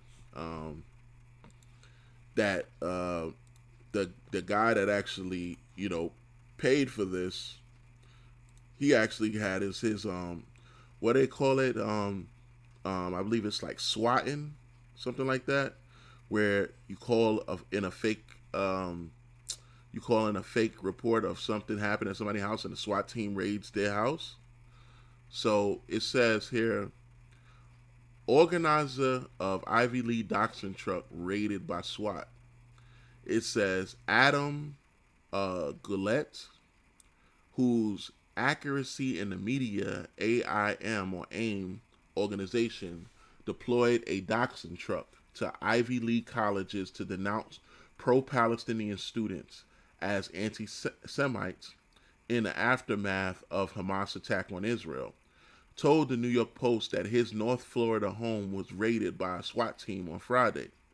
It says the activist claimed the heavy armed police unit had searched his home around 1:30 a.m. in response to a call alleging he was holding his wife at gunpoint there, adding he was actually traveling at the time and had only learned of the visit thanks to a phone call from local authorities. Security camera footage supplied by Gillette appeared to show 6 officers entering his home using a digital security lock after no one responded to their knock and searching his belongings. He also told the Post someone had lied to the police to get him killed as retaliation for Ames Dotson truck, which first appeared at Harvard University days after the Hamas attack, pledging to double down on our efforts to expose pro-Palestinian students and faculty. It says, covered in digital LED screens, the original truck displayed the names, photos of Harvard students who had allegedly signed a letter stating that Israel was entirely responsible for Hamas' surprise attack under the heading Harvard's leading anti-Semites. While circling the school's Cambridge, Massachusetts campus, it subsequently parked outside the homes of the leaders of the student groups that had co-signed the statement so that everyone in their community could learn who the anti-Semites are among them, Gillette explained. A website displayed on the truck encouraged viewers to email Harvard trustees demanding they take action against these despicable, hateful students, including immediate expulsion and banning their organizations from campus. Gillette bragged that AIM brought web domains for the student leaders' names and set up profile pages to educate the public on what they've done, rigging these to appear prominently in Google search results. You see the power that these damn devils wield, man. I mean, I tell you, man. It says he justified the harassment by pointing out that the students' home addresses were very easily publicly available and stressing they had only targeted leaders of organization, not members. It says the apartheid regime is only to blame, Harvard Palestinian Solidarity Committee wrote in a statement co-signed by 34 student groups the day of Hamas attack. It did not contain any hateful statements about Jews or Israelis, but merely urged Harvard community to take action to stop the ongoing annihilation of the Palestinians. However, Gillette argued that its failure to explicitly condemn Hamas constitute overt anti-Semitism. On Wednesday, AIM sent a similar truck to Columbia University in New York, doxing students allegedly involved in a horribly hateful anti-Semitic proclamation. Another truck deployed to Philadelphia campus of the University of Pennsylvania condemned its president, Elizabeth Magel, for allowing the school to host a Palestinian literary event in September, right? So that's the end of the article there. Imagine this was in reverse, right? Imagine somebody organized trucks to point out where so-called small hats lived. Do you think that this would fly? I mean, do you think those trucks would make it like even into the neighborhood without being pulled over by state police or ran off the road by the local police department and sheriff's offices? Like the double standard with these things, and I'm saddened that they didn't, because swatting usually ends up a lot of times with someone getting killed. I'm really sad that their swatting event didn't work on him, because this guy is a damn devil, right? I mean, imagine that, a lot of these people are even kids, they're not even like old people. These are students that they're able to do that, putting their whole family in jeopardy. Not that I'm, so on board with, what they're doing as to say, but the fact, the double standard that if this was done to any small hat, I mean, it would be total outrage. The fact that these trucks are still being able to go, and it's not even, he hasn't been brought up on any type of, charges of harassment or anything like that. It just goes to show the double standard. But, if y'all brothers got anything y'all want to add, feel free. Hey, I know Mike saw the video because it was on his Twitter. But if you watch the video of them entering, they actually have the video on Twitter. The sheriff or the SWAT police officer entered in the code to get into the door. You know how you have the doors that have the codes to get in? So where did he get the code from? That's what a lot of people were asking. Like, if somebody called on him, how did they have the code to his house? So it's kind of questionable. I'm thinking that he might have did this himself, just to get some type of recognition, so more people will be looking at his trucks, trying to see who these quote unquote anti-Semitic people are, because he entered in a code to open the door. They didn't kick in the door. They didn't break down the door. None of that. He just entered in the code and opened the door. I'll say this on that. Some of these local police departments or security agencies, they do have a code in case it's a break-in and they have to get into the house. So I have seen that before. And, I don't know if it was for that situation, but some of them do have it on record. Like cases of an alarm, and they can go there and enter in the code. It's on record for the security companies or something like that. So just want to say that. Yeah, got it. Okay. Yeah, nobody mentioned that in the comments of the video. A lot of people were just wondering, like, how did they get the code to go and get into his house? And they were armed to the teeth. They didn't go in with just, 9mm in hand. They had, heavy artillery going into this man's house. So, yeah. Mm-hmm. All right. If nobody have anything else on that, I'll go to the next one. I just have one more, and then we could definitely transition. And just to that point, man, Dave Chappelle, was an article that came out following the other day, and the guy Dave Chappelle said it. Comedian Dave Chappelle said that he's in trouble with the Jewish community. Right? I might bring that article out tomorrow, most I willing, but yeah, the fact that people are taking so much flack for, just kind of, talking about this or stating their opinion is really crazy, and it's going to get worse, our brothers, I don't know if brothers seen it, WF5, they was up in Chicago with the Palestinian protests, and they was actually attacked by, just bringing out the word. And, they was being attacked. The police had to basically hold this crowd back.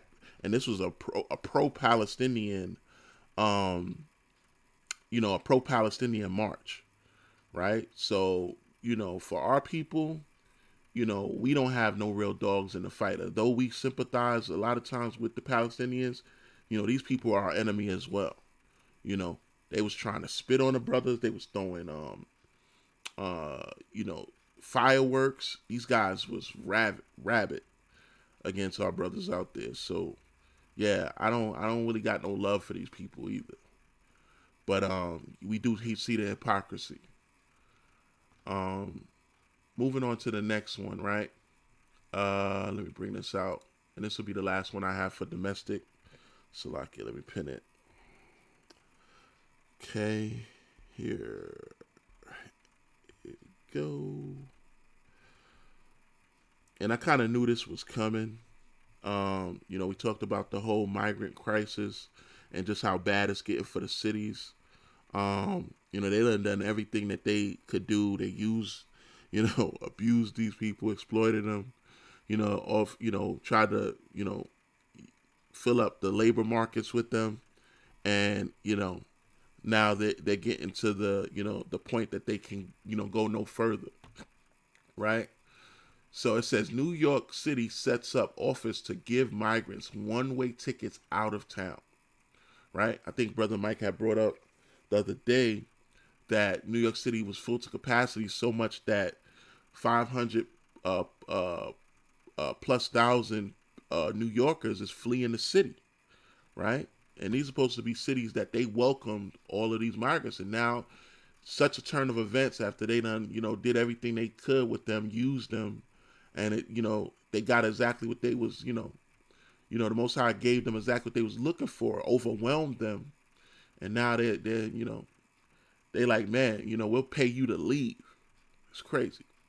But it says New York is intensifying efforts to transport migrants out of the city as its shelter system reaches capacity, setting up a dedicated office to provide asylum seekers with free one-way tickets to anywhere in the world.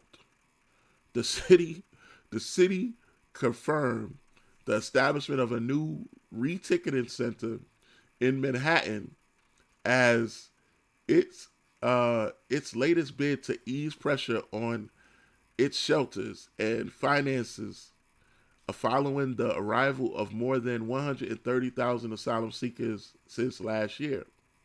Mayor Eric Adams, the Democrat, has described the situation as a crisis and has begun to warn that shelters are so full that migrants will soon be forced into the streets as winter approaches. I cannot say this enough. We are out of room, he told reporters this week. And it's not if people will be sleeping on the streets. It's when we are at full capacity. The city's plan to offer migrants transportation builds upon previous efforts to send asylum seekers elsewhere. Though the establishment of the dedicated reticketing center marks a renewed emphasis on the strategy, the city has stressed that the offer for travel is voluntarily. And let me say something about that, right? All these organizations, all these governments, these municipalities, they have a process, right, which law enforcement uses and the government uses in every way, right? All these societies use it. You ask them, tell them, and make them. So they're at a place where they're asking them at this point. They're going to be telling them, and then they're going to be forcing a lot of these people out eventually, right? It says the mayor's office has recently limited adult migrants to 30 days in city shelters and 60 days for migrant families with children. Migrants, most of whom arrive without legal ability to work, can reapply for housing if they are unable to find a new place to live. A spokeswoman for Adams said about 20,000 people have received either 30-day or 60-day notices. Less than 20% of people who have exceeded the limits are still in city shelters. She said City Hall officials have said such statistics are proof that their policy are promoting migrants to find alternate housing. Adams is also seeking to suspend a unique legal agreement that requires New York City to provide emergency housing to homeless people. No other major U.S. city has such a requirement, and the mayor's office has argued in court that the mandate was never meant to apply to an influx of migrants. A judge this month directed the city to enter mediation discussions with homeless advocacy groups to find a solution. The mayor's office said it has rushed to set up more than 200 emergency shelters to house migrants, including renting space in hotels and erecting large-scale facilities. More than 65,000 migrants are in city shelters. Adams said he expects the influx to cost about $12 billion over the next 3 years. So that's the end of the article there. Troubling times, but All praises to the Most High. May all these cities be overrun, right, to their destruction. That everyone wants to flee. Imagine those 500K people that's fleeing the city, man. They may, it may be a blessing that they had to flee, right? So they flee to a lot of the southern states, but those are people that probably would have stayed there had it not been this influx. And they need to get out of these damn cities, man. Right? I'm from one of those cities, and I'm glad to be out of it, man. A lot of our people still there. Leave from these cities, man, because they're gonna be overrun and they're gonna be eventually destroyed. So it's funny. It's not funny because a lot of our people is caught up in this, but remember, how times have changed where they was you know calling all these people from every country, right? Saying, "Come here, we welcome you, we want to take care of you." It's this deception of Babylon, right? And when the people got there, right, they actually, of course, turned the resources to these people and neglected the other people in the city. Now they're offering the people that they brought there and gave these things to. They're telling them, "Yeah, we'll send you anywhere else in the world, back to your country." Like these people are gonna go there. So good luck with that. They may get a few, but ain't nobody taking that. So if y'all brothers got anything I want to add, feel free. That was my last one in domestic, and we could go into international.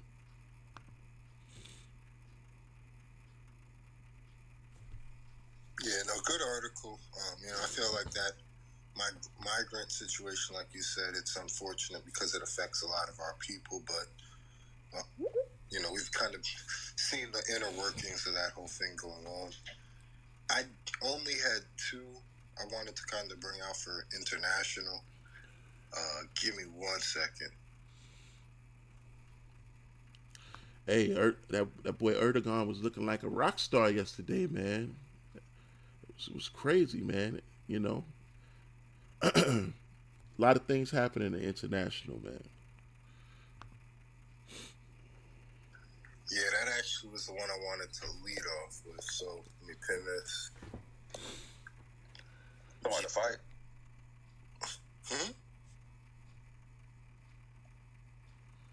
You talking about the fight? No, I'm talking about Turkey. Oh, okay. All right, so this article says, we will show the world that Israel is a war criminal. And this was stated by Turkey's president, Recep Erdogan, at a Palestinian rally. So let's get into it. It says, Turkish President Recep Tayyip Erdogan has stated that his country is preparing to reveal to the world that Israel is a war criminal. Hold on, give me 1 second.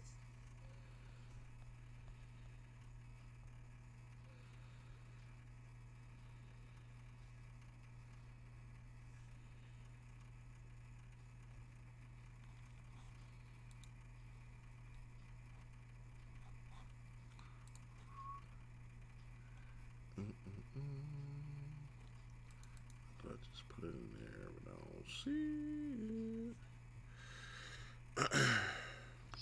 My fault. All right, I'm back. It says, where was I? What was the last thing I said? Okay, never mind. All right, you said they were looking like war criminals.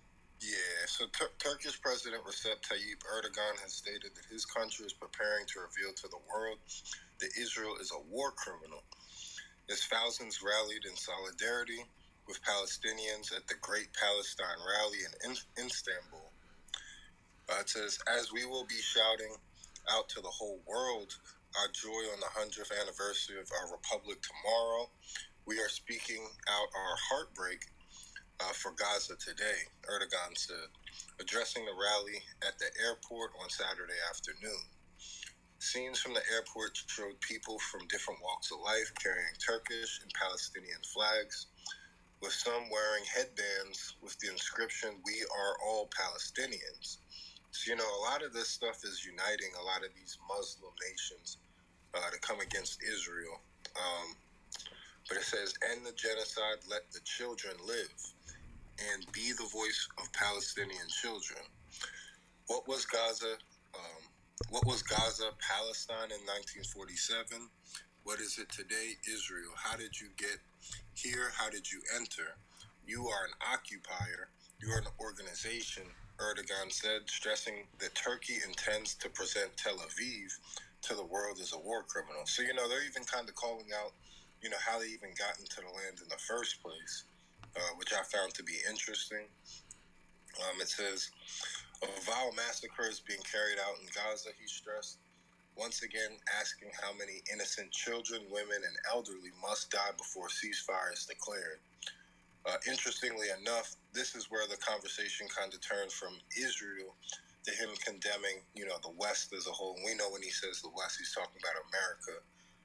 They had a UN vote, I think it was on Thursday last week, in the United States, the UK, a couple other Western nations, I think France, voted against a ceasefire that would have, been able to get a lot of aid to Gaza, as well as, just putting a ceasefire for a certain amount of time so, people can kind of get, aid and, help that they need.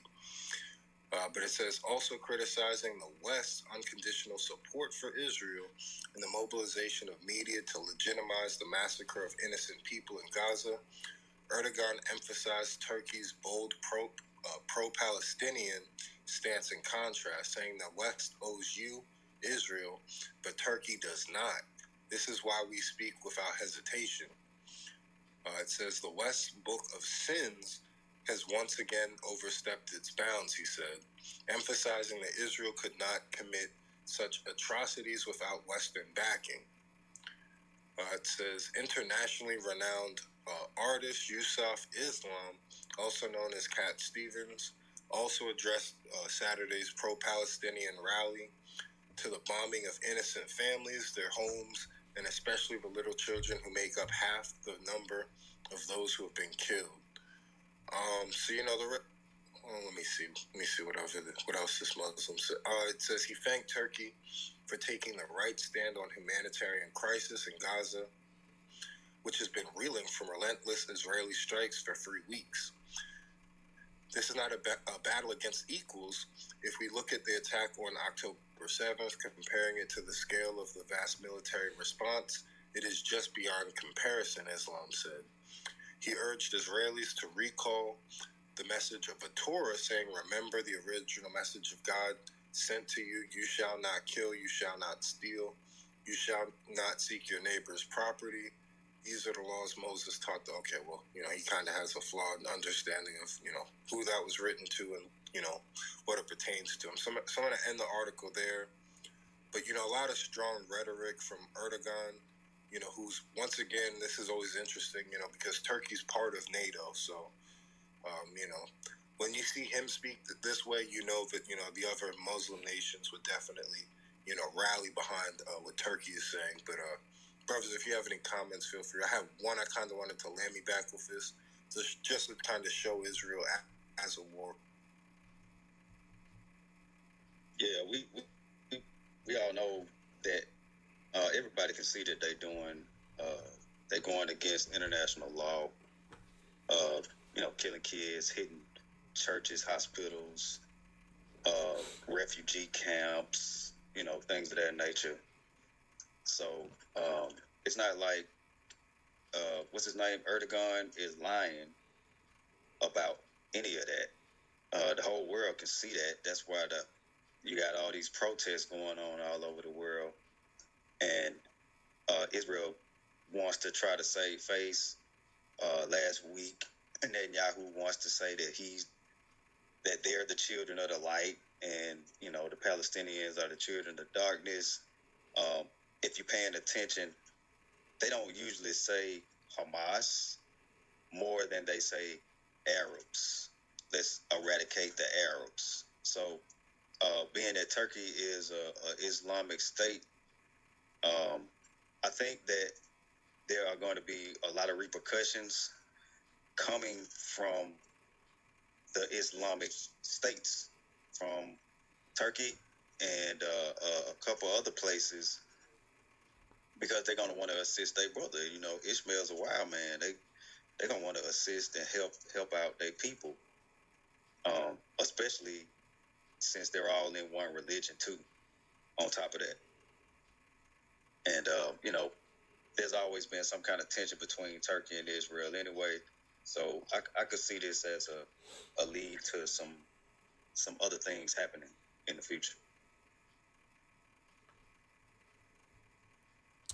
Yeah, I listen. That was, these things are like we always wonder how we're gonna get there, right?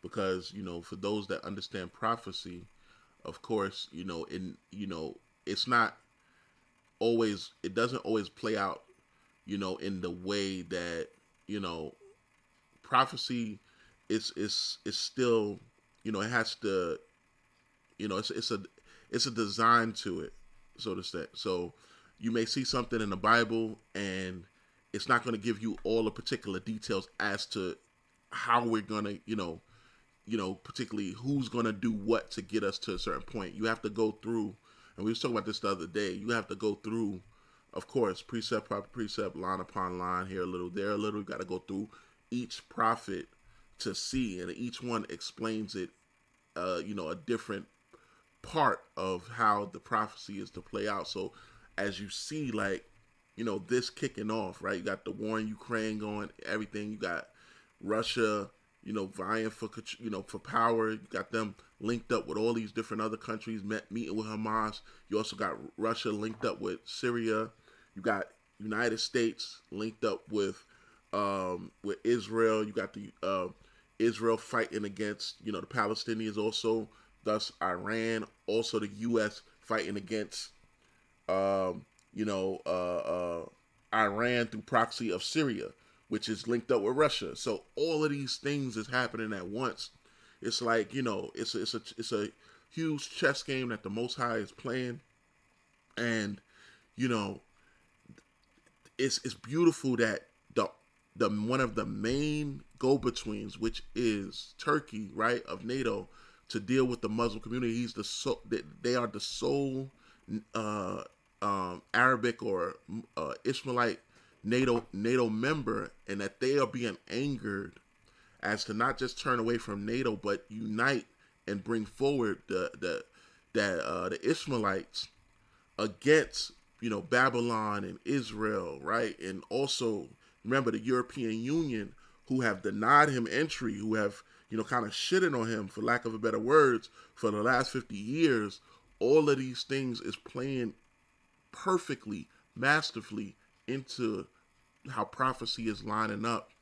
And to see that sea of Ishmaelites angry at Israel, I mean, everything that we're gonna get into it, man. But it's just beautiful to see, man. And it all plays right into how this thing is unfolding. And Israel gotta, in the United States, they gotta see this, because they talk about, and I'll land on this. They talk about they have been communicated with Hamas through back channels. Well, who are those back channels?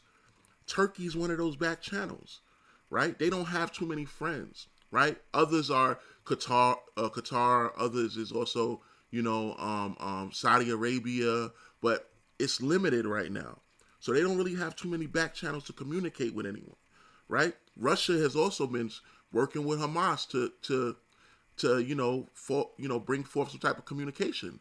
United States is not friendly with Russia right now. So all these things, man, is just beautifully, as the Most High is kind of mapping this out, relating to prophecy. It's a good time to understand and get into prophecy. So, all praise to the Most High. But you got it, King. God, Revelation 17. These have one mind and should give their power to the beast. But in the end, they shall turn on the beast. 17 and 16 tells you they shall hate the whore and make her desolate and naked. So Turkey is part of that 10 common monkeys that's going to hate the whore and turn on America and Israel. Right? This battle now is shaping just America and Israel going up against everybody. I don't even see England too much getting involved in it. The Arab nations, whether people believe it or not, is strong because of how they loyal to their war. Like, they extremists will go anywhere and bomb a city that's protecting Israel. So America, the guy, the UN Arab guy, I think it was Iran, came over to the UN Nation, I think United Nations, and made the speech say that, we will take this war to America, basically. We will set fire to America. So yes, this is being prophecies in full. Let the weak say I'm strong. You're not scared of America no more, right?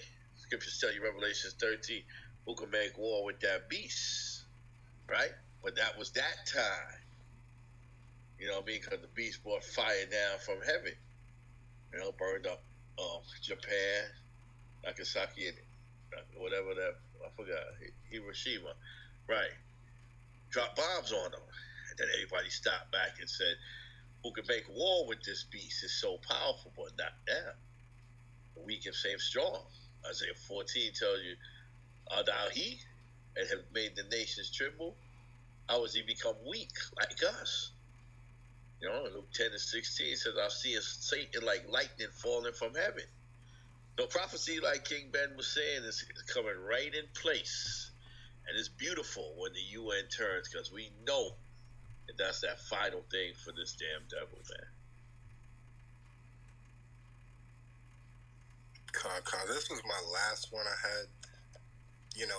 The previous one mentioned Israel, being exposed by Turkey as a war criminal. Now you have this bill that they're looking to pass.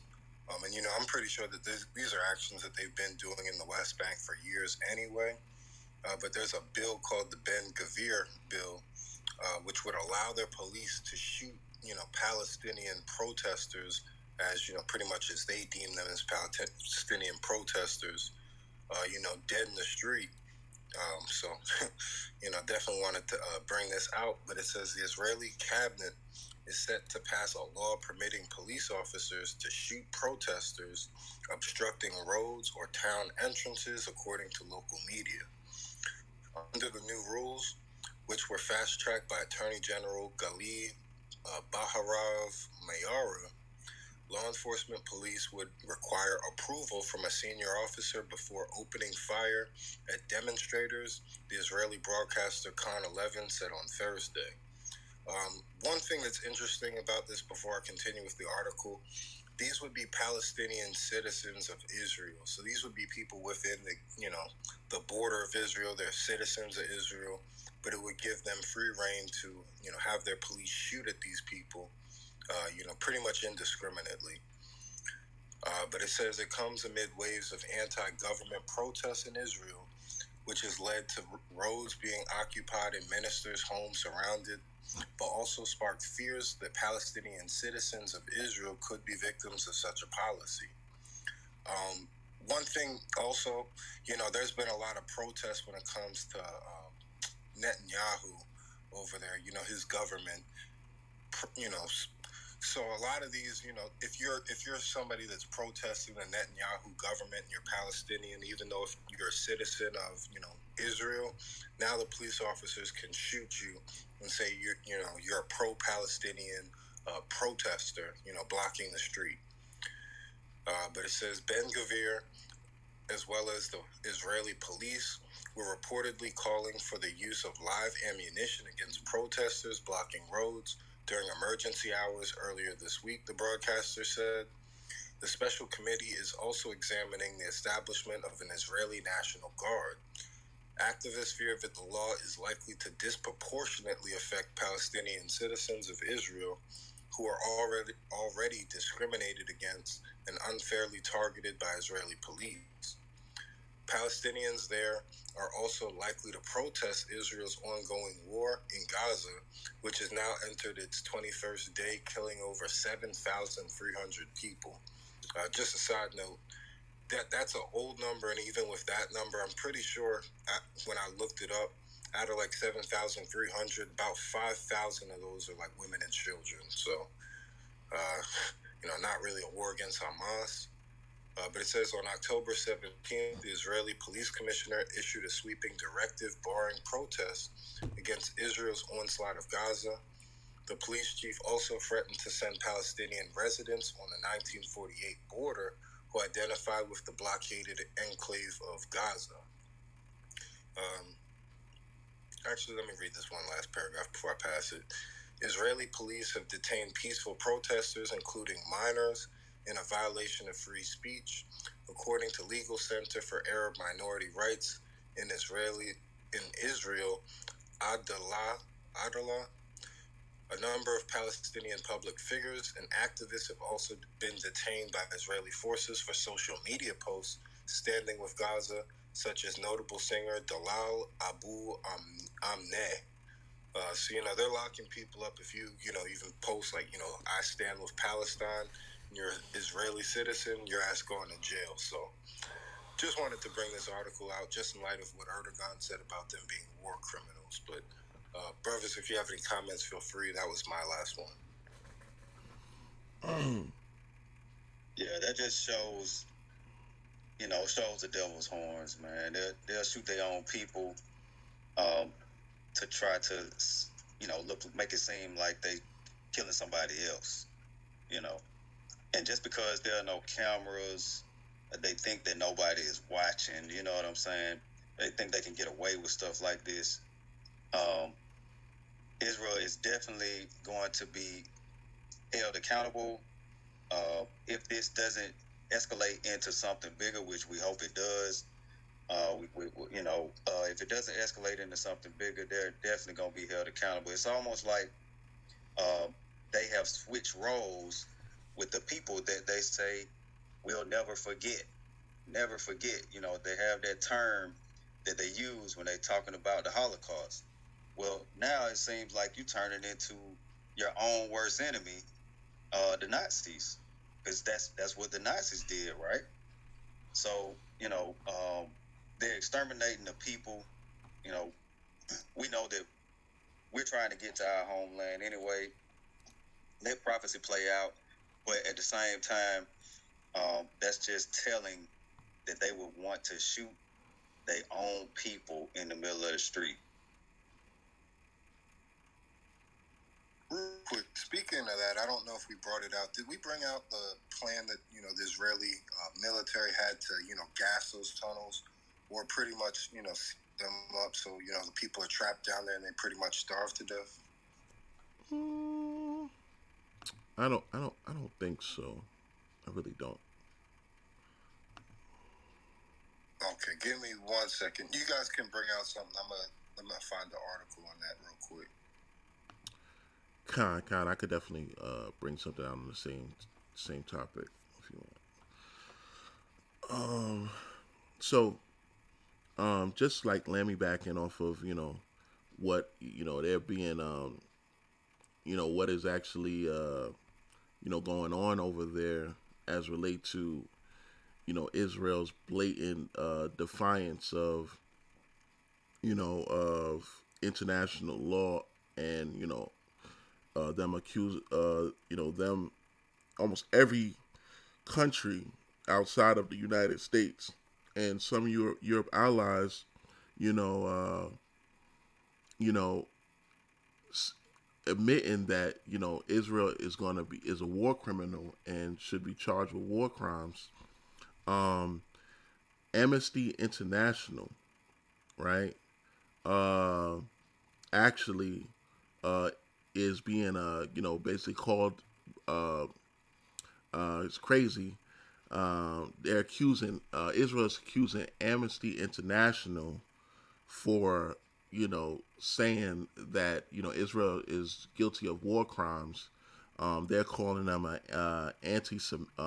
accusing them of anti-Semitism, right? So every organization that comes out against them is going to be considered, and that's why that word. I mean, if any word, has no meaning whatsoever, it's that word, right? Because they have, basically used that word whatever way they if they want to say that, damn, you don't like a movie, it's anti-Semitism. If you don't like a food, anti-Semitism. If you don't like them, the way they dress, it's anti-Semitism. Nothing that you can do against them is not anti-Semitic according to them and their definition of that. So I'm just gonna pin this real quick. It's a pretty quick article. Put it in the chat. So like, yeah. Okay, and also pin it. Let me see here. Well, I could read it. It ain't no big deal. Give me a second. Hold on 1 second while I transition here. Okay. So it says here, Israel accuses Amnesty International of anti-Semitism. It says Israel has accused Amnesty International of bias and anti-Semitism after the organization said all parties of the current Gaza conflict have violated humanitarian law. It says including committing war crimes. It says earlier the same day Amnesty International had called for immediate ceasefire and an independent investigation into long-standing impunity for war crimes and crimes against humanity. A statement from the organization also described one of the root causes of the conflict as Israel's system of apartheid imposed on all Palestinians. A group of Secretary General Agnes Callamurad claimed that serious violations of international humanitarian law, including war crimes, have been committed by all parties in the conflict. In response, Israel Foreign Ministry spokesperson Lior Hayat told Politico that Amnesty International is an anti-Semitic organization that is biased against Israel. He further argued that it lacks moral authority to portray itself as a human rights organization. Hayat also reportedly condemned the organization for its alleged silence on the wake of October 7th attack. I mean, did they not say that all parties? I mean, I distinctly read they said all parties.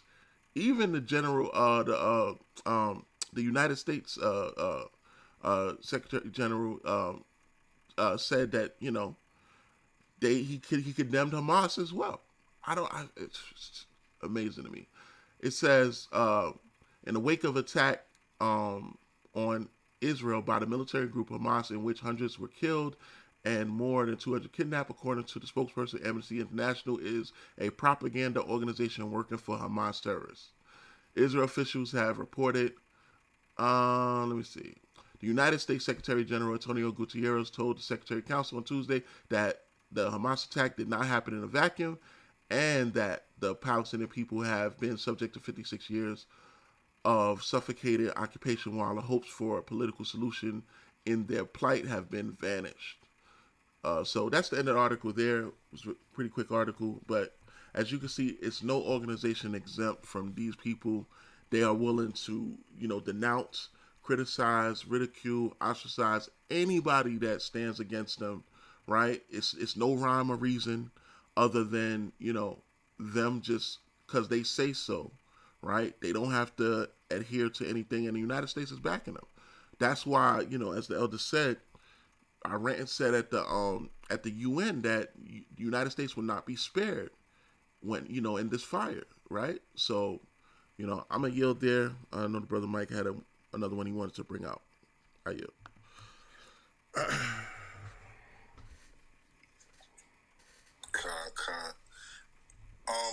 Good article.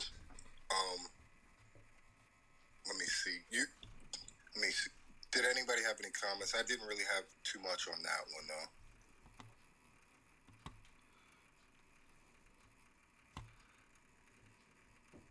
All right. Well, I do have an article. Let me just pin this real quick about what I had mentioned about their plans for these tunnels. First I want to bring out this one about the nerve gas. So that says, report Israel will flood Hamas tunnels with nerve gas under U.S. Navy supervision. I'm going to cover this briefly. I want to kind of link it with another plan that they're going to enact. They'll be using both of these plans, based off of what I've been reading, in unison. But it says Israel and the U.S. hope to achieve the element of surprise in order to penetrate Hamas tunnels, rescue an estimated 222 hostages, and kill thousands of soldiers belonging to Hamas's military. The source said in a statement, noting that the information comes from a leak originating inside the United States. Middle East Eye cannot independently verify the information in the leak. The plan hinges on the element of surprise so as to decisively win the battle using internationally forbidden gases. So they're already recognizing in this leak that these gases and these chemicals that they're going to use are internationally war crimes, particularly nerve gas and chemical weapons. Large quantities of nerve gas would be pumped into the tunnels, the source said.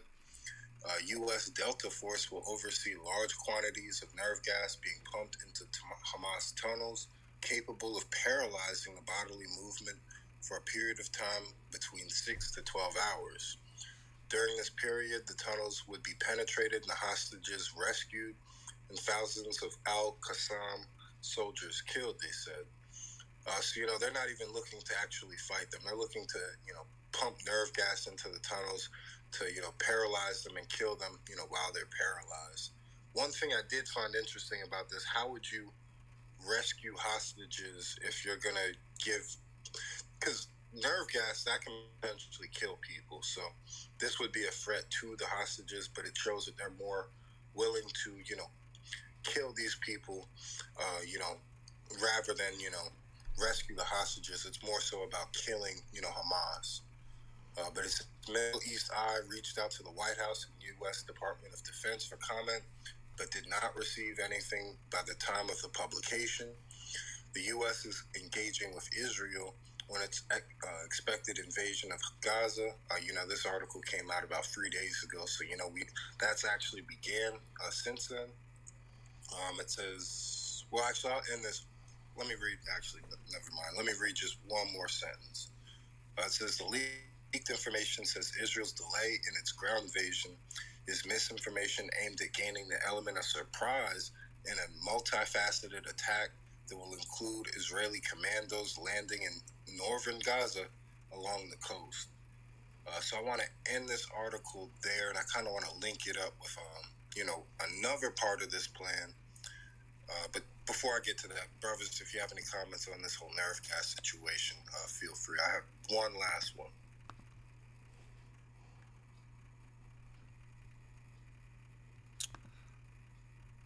Salaki, the only thing I'll say is that they already been shown that they are using things that are outlawed that goes against international law. I think the other article you put out was the white phosphorus that they was using. It looked like they was using that even the other day when basically the Friday bombardment. So they were still using it. No one has come out to say that they're not using it. So they already shown that they're willing to go to any lengths and basically wouldn't adhere to international law. So yeah, but good article, King. Yeah, there's been I've seen at least like a couple of publications come out and state that confirm that they are using white phosphorus. I think it was one within Egypt's government that came out and said confirmed that they're using white phosphorus and made an issue about it, but there's been no international pushback or coverage of it. But I wanted to kind of link this previous one when it comes to nerve gas with this other plan, and this has been pretty much confirmed by Israel's government about these sponge bombs, not SpongeBob, but sponge bombs that is Israel's new secret weapon when it comes to blocking Hamas tunnels. So they're looking to be able to block these people in while pumping nerve gas, into these tunnels. But let's get into it.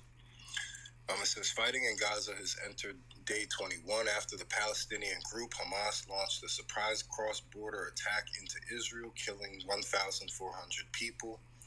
Since the October 7th attack, Israel has been bombarding Gaza, in which more than 7,000 Palestinians have been killed. The Israeli military has also mounted an incursion deeper into Gaza on Friday as it readies for a ground offensive against Hamas.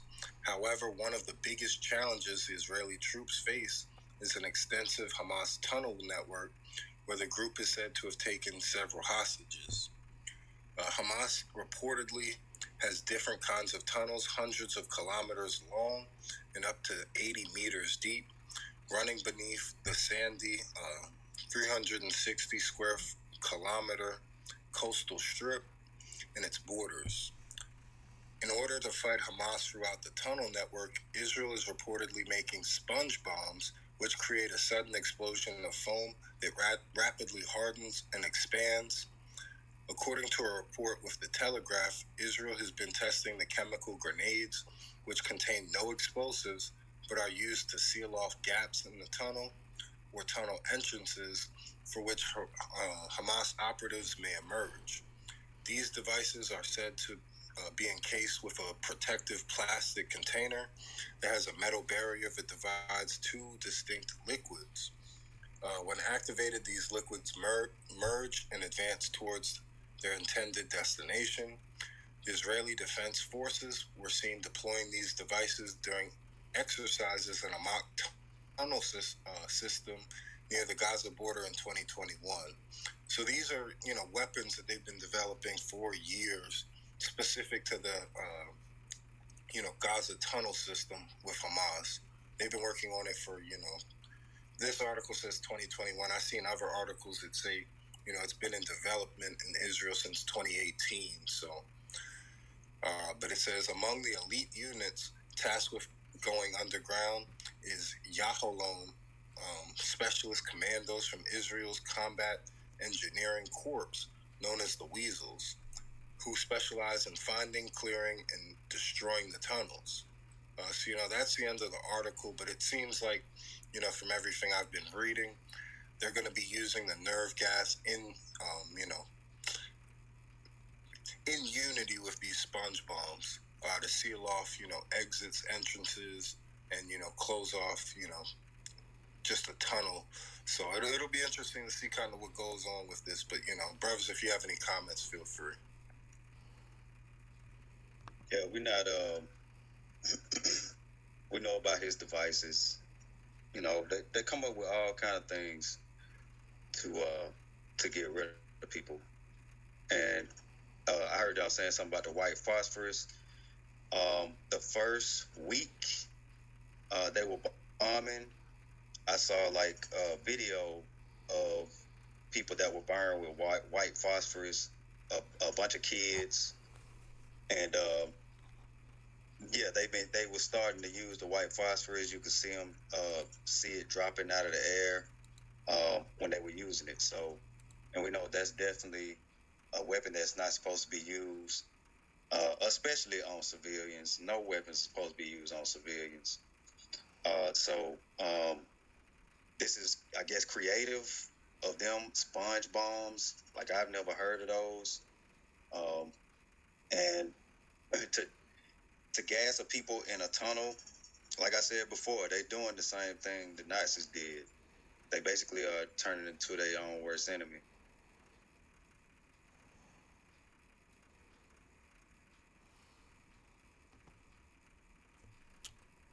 Yeah, I definitely agree, man.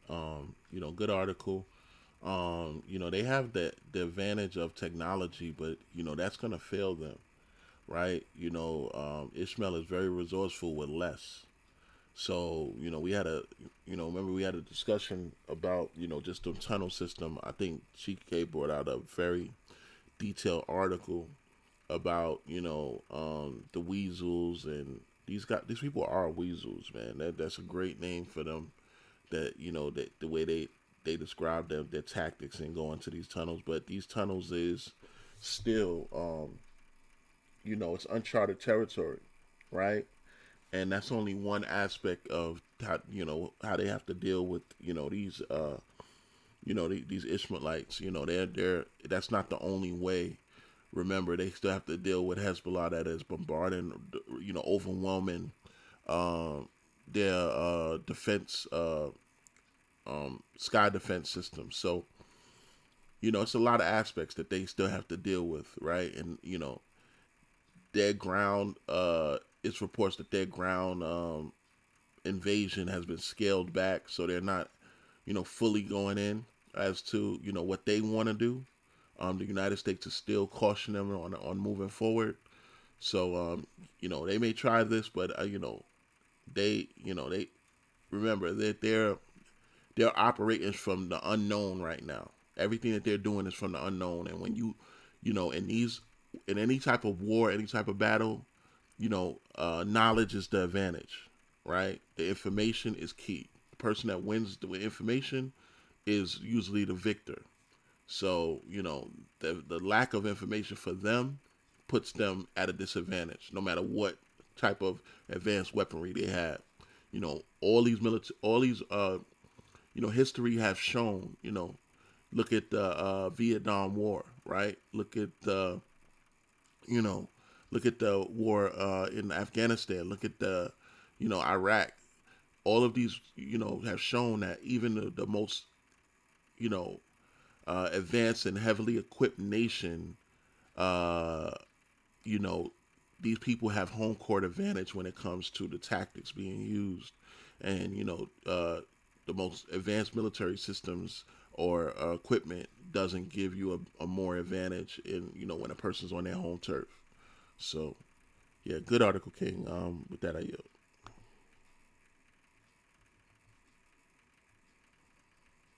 Mm.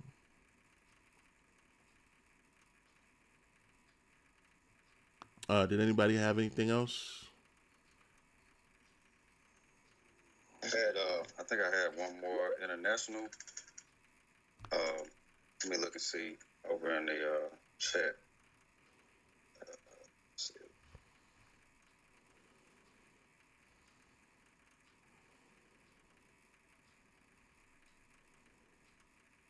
Yeah, I should have brought this out when he brought that out. Turkey. So yeah, I got two internationals.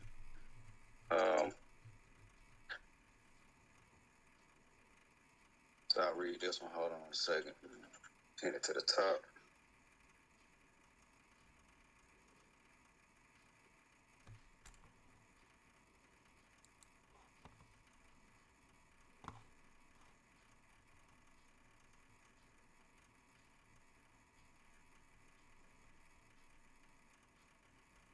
Okay.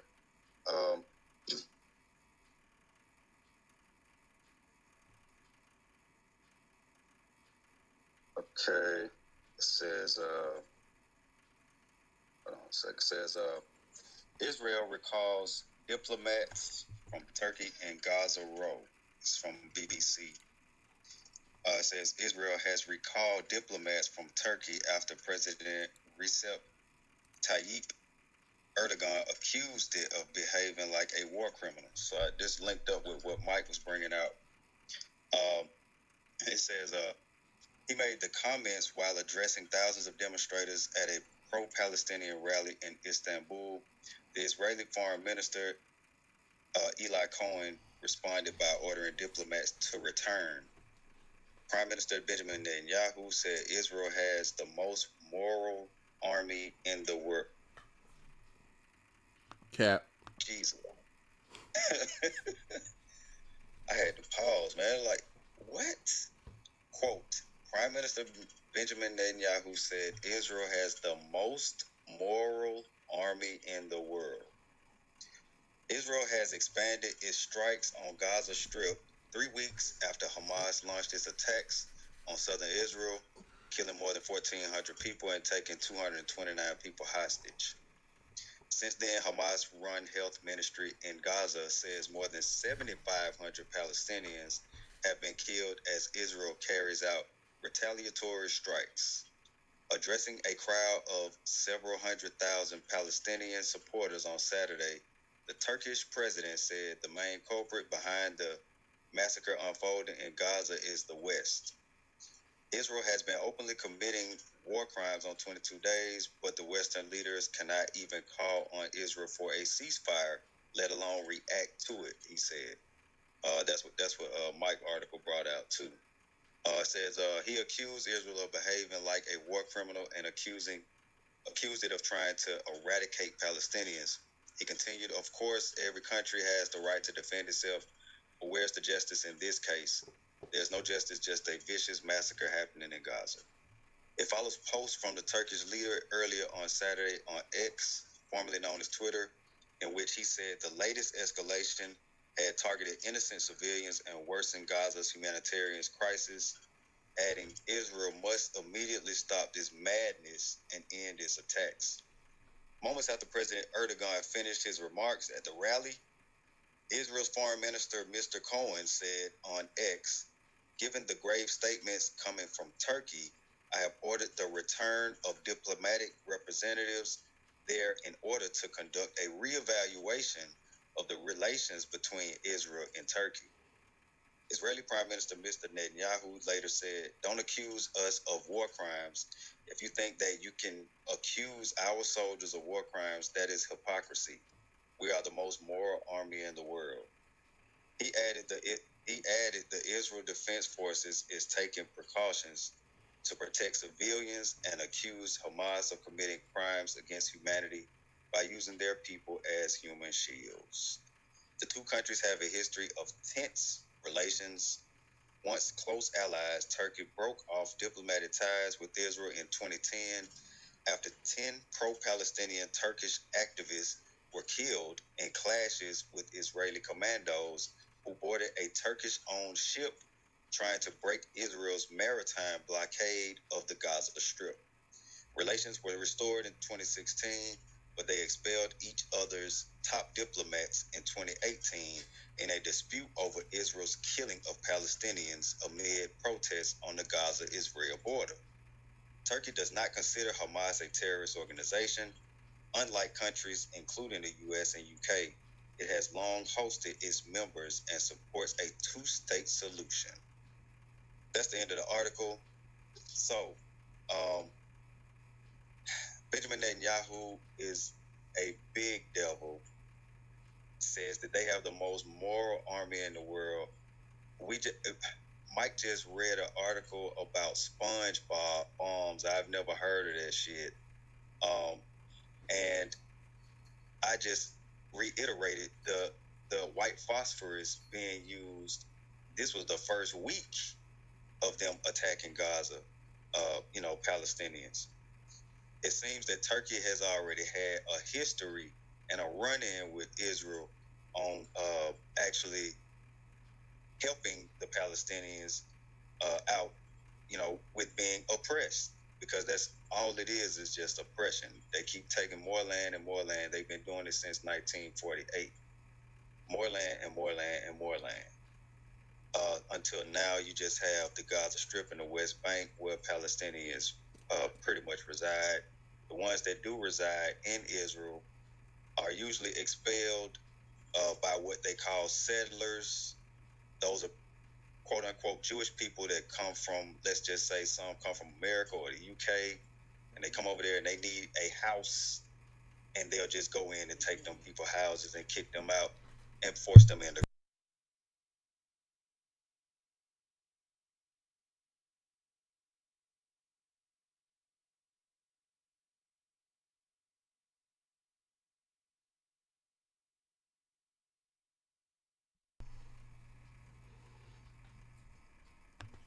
Yeah, King Khan. Good article. That's crazy, man. The devil that the Bible speaks of, man. And you know, Book of Psalms said, they speak, they speak with flattering lips, and they speak, speak proud things, right? That's Psalms 12, and that's how they talk, man. They talk proudly. Like when you hear this devil talk, he talked like, who will come against us, right? Who will take us down? That's that's how he speaks, man. He said that we're the children of the light, and they're the children of the dark, right? They pervert everything. It says that they change. It says that they change the truth into a lie, right? Imagine them saying that they have the most the most immoral army, right? You even look at them; they're the most sloppy army I've ever seen. They don't even fit into their uniforms. I've never seen soldiers like that in my life. It looks like each of them is wearing their dad's uniform. It's crazy. They're the most immoral army I've ever seen in my life. I saw them taking away a little Palestinian boy from amongst these women. They was, grabbing him. The only one I could mirror them is with the race soldiers that's here, right? That's what we see on the streets of America. I don't think any other country sees that, right? That's why they are so close in comparison with what is happening over here. But those people got a lot to pay for, man, over there. And maybe possibly the way the Most High is working it, that of course by taking revenge on them, going to use Israel to take revenge on them, and the world is going to take revenge on Israel and Babylon, right? So all praise to the Most High, man. Y'all brothers got it. You got it, King. All right, I got one more, and yeah, I saw that video. I saw two videos actually, where they snatched a little boy from these women. It was one they just took, and I don't know where they took him to. Then it was one they were like standing up on a hill, and they took the boy, and the soldier just put his foot on the boy's head, and the boy's head was on a rock, and I guess he was like smothering him, and the women were trying to beat him off of the boy, and they couldn't get him off of him. No, but yeah. So this is my next article. It says this is from Reuters. Gaza's break into aid centers taking flour and supplies, UN says. Thousands of Gaza residents broke into UN warehouses on Sunday, grabbing flour and other essential items. In a sign they had reached a breaking point, the United Nations Palestinian Refugee Agency said. One of the warehouses located in Deir al-Balah in central Gaza is where UNRWA stores supplies delivered by humanitarian convoys crossing into Gaza from Egypt. Footage from Khan Yunis in southern Gaza showed men frantically carrying boxes and large bags out of a warehouse, hoisting them onto their shoulders or leading them onto their bicycles. This is a worrying sign that civil order is starting to break down after 3 weeks of war and a tight siege on Gaza. The United Nations Relief and Works Agency for Palestine refugees in the Near East said in a statement. Speaking to Reuters from Amman in Jordan, Juliet Tuma, UNRWA's Director of Communications, said the scenes at the warehouses and distribution centers show people's despair. This is an indication that people in Gaza have reached a breaking point. The levels of frustration and despair are really very high, and people are hitting rock bottom when it comes to their patience, their ability to take more. Aid supplies to Gaza have been choked since Israel began bombarding the densely populated Palestinian enclave in response to a deadly attack by its ruling militant group Hamas on October 7th. Tuma said UNRWA had been forced to reduce the scale of its humanitarian operation in the densely populated enclave because it could not distribute fuel to some medical facilities. She said UNRWA had not received any additional supplies on Sunday. Those supplies are very, very little, and they don't correspond to the huge needs on the ground. We are asking for a standard and regular flow of humanitarian supplies, including fuel, and an increase in the number of trucks on these convoys. UNRWA has said its ability to help people in Gaza has been completely stretched by airstrikes that have killed dozens of its staff and restricted the movement of supplies. 59 colleagues at UNRWA were killed during the war, Tuma said. This is only the number at UNRWA was able to verify and confirm. Sadly, the number of colleagues who have been killed could be in fact higher. We have also reports of people who are stuck under the rubble. Even before the conflict, the organization has said its operations were being jeopardized due to a lack of funding. Established in 1949 following the First Arab-Israeli War, UNRWA provides public services including schools, healthcare, and humanitarian aid in Gaza, the West Bank, Jordan, Syria, and Lebanon. And that's the end of the article. So basically they broke in to get some more food and whatever else was left in those warehouses. There was supposed to be trucks sent in last week. They really was. I think they were supposed to send in like 200 trucks, but only ended up sending like 20 or 30 trucks or something like that. And I don't think there are any reports of if they made it or not, or I haven't seen any reports of if those trucks made it into the Gaza Strip and actually distributed what they were distributing.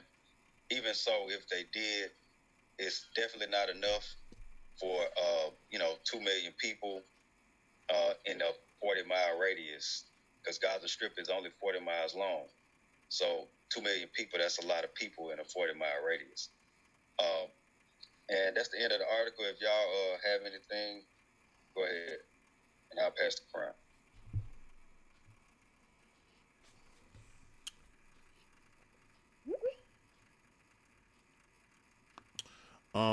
Good article, King. I just wanted to. I think I got a clip that I could play. I want to play.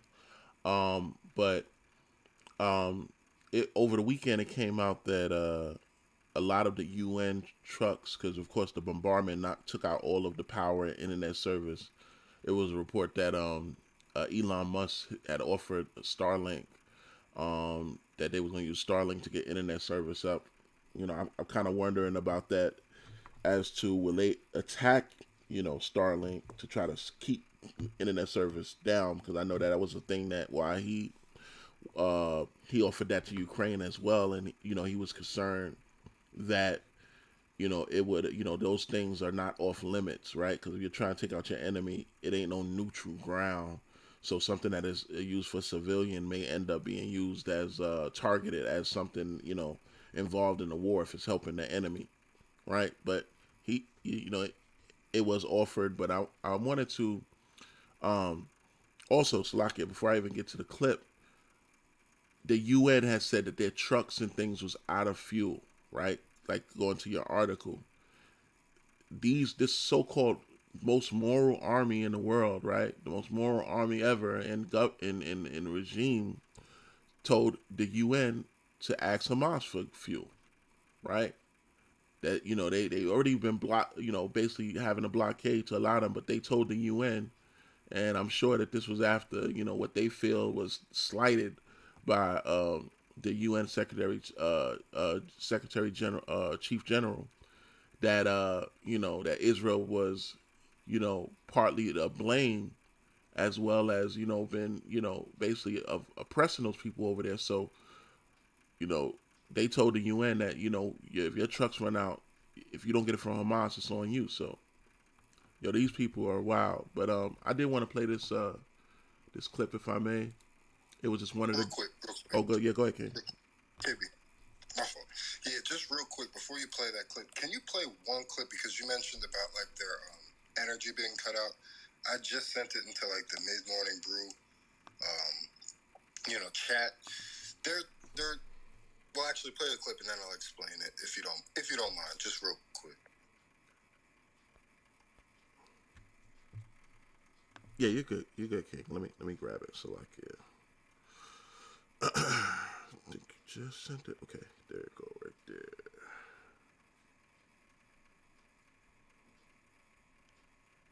Gaza, listen carefully.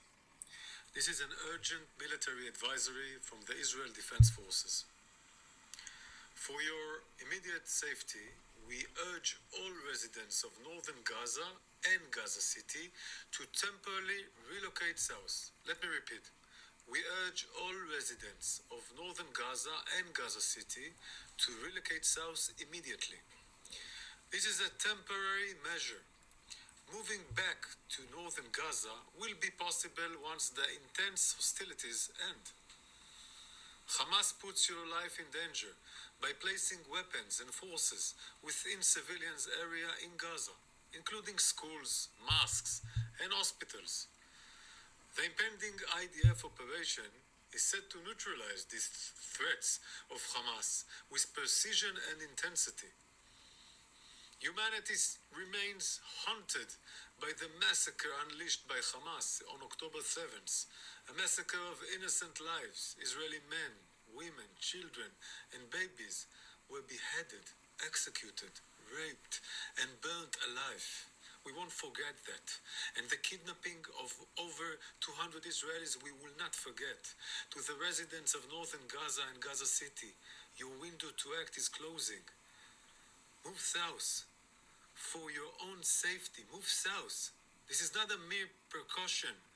It is an urgent plea for the safety of the civilians in Gaza. Attention, citizens of People Gaza. are wicked, bro. You got it. Now, hold on. I have to make a couple of comments because he talked about Hamas staging their military near civilians and evacuate south. KB, this is an urgent military. Is it me or are they just posturing? Because how the hell are they going to hear this shit if they cut their fucking internet off? Exactly. I don't know, man. And this is the most moral, military in the world. It's just crazy. But, they're doing this just so they can, have a justified, well, we warn them, when it comes out that, they blew up a school and killed a bunch of, men, not even men, women and children and elderly. It's the same spirit that they had, when our people, were in the wilderness and they tried to, get the feeble and the elderly, that were in the back. It's the same thing. But, just wanted to bring that up, but you got it. No, that was an excellent clip, man, and it shows the point that it goes to the point of that, they're not even considering these people, right? Like you said, they're just posturing. They're using these people as, basically, pawns, right? They want to look like, they appear. It goes into Revelations where it says they speak as a lamb, but they are a dragon, right? They want to look like they're have these people best interests at heart, but they don't. They don't want to actually put these people in peril. Like he said, it's a plea. No, it's not a plea. They're forcing these people. They're forcing people out, and then they cut off all the internet and power, right? These people was actually communicating through the mosque intercom system. That's how they was communicating on the Shabbat. The fact that they did the bombing on the Shabbat, right? It goes to show you that they have these people have no scruples, no moral standards whatsoever, right? Because if this attack happened on the Shabbat, it would show that they would at least try to keep the Shabbat so-called sacred if they really believe. But they continued the bombardment and ground invasion in the Shabbat, so they haven't taken no time off, right? So these people are the devil that the Bible speaks of. Everything that they say, everything that they do is counter to the Most High. They are the un-Torah, right? They are the unlaw. But go ahead, King. I see you on mic. You want to say something? No, you're right, and I'm glad you brought that out in Daniel's about peace and crafty counsel. These people will destroy. And the scriptures also say there's no peace unto the wicked. They make the statement that when Trump was in office, there was peace in the Middle East. But that's not actually the case. I mean, a lot of this started also, remember, Trump bombed the leader of Hamas. He took out the leader, the top leader. They never forgot that. So it's never going to be peace on to these devils, man. There's no peace to them. So, like you say, they acting like they so good and they bombing people on the Sabbath. It just shows you these devils cannot be trusted, man. They cannot be trusted. And the people are seeing this now. That's why it's more favored. And they're worried about that for Palestine than them. All over. City colleges and all of that. The colleges, the university is more pro-Palestine. And them devils don't understand what's going on. Because this haven't happened like this before. On this type of level. Where people is just finding out really what they are. The only ones is Israel and the United States. That's it right now. Those are the only two. The United States is behind Israel. There's no other countries really behind Israel. It's crazy.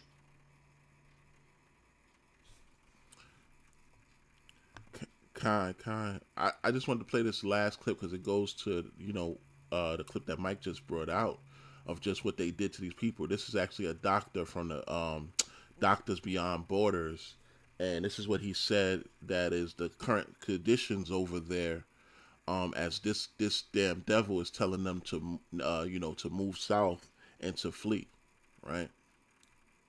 I have access to water to drink. I have access to water to drink and to use to clean off wounds.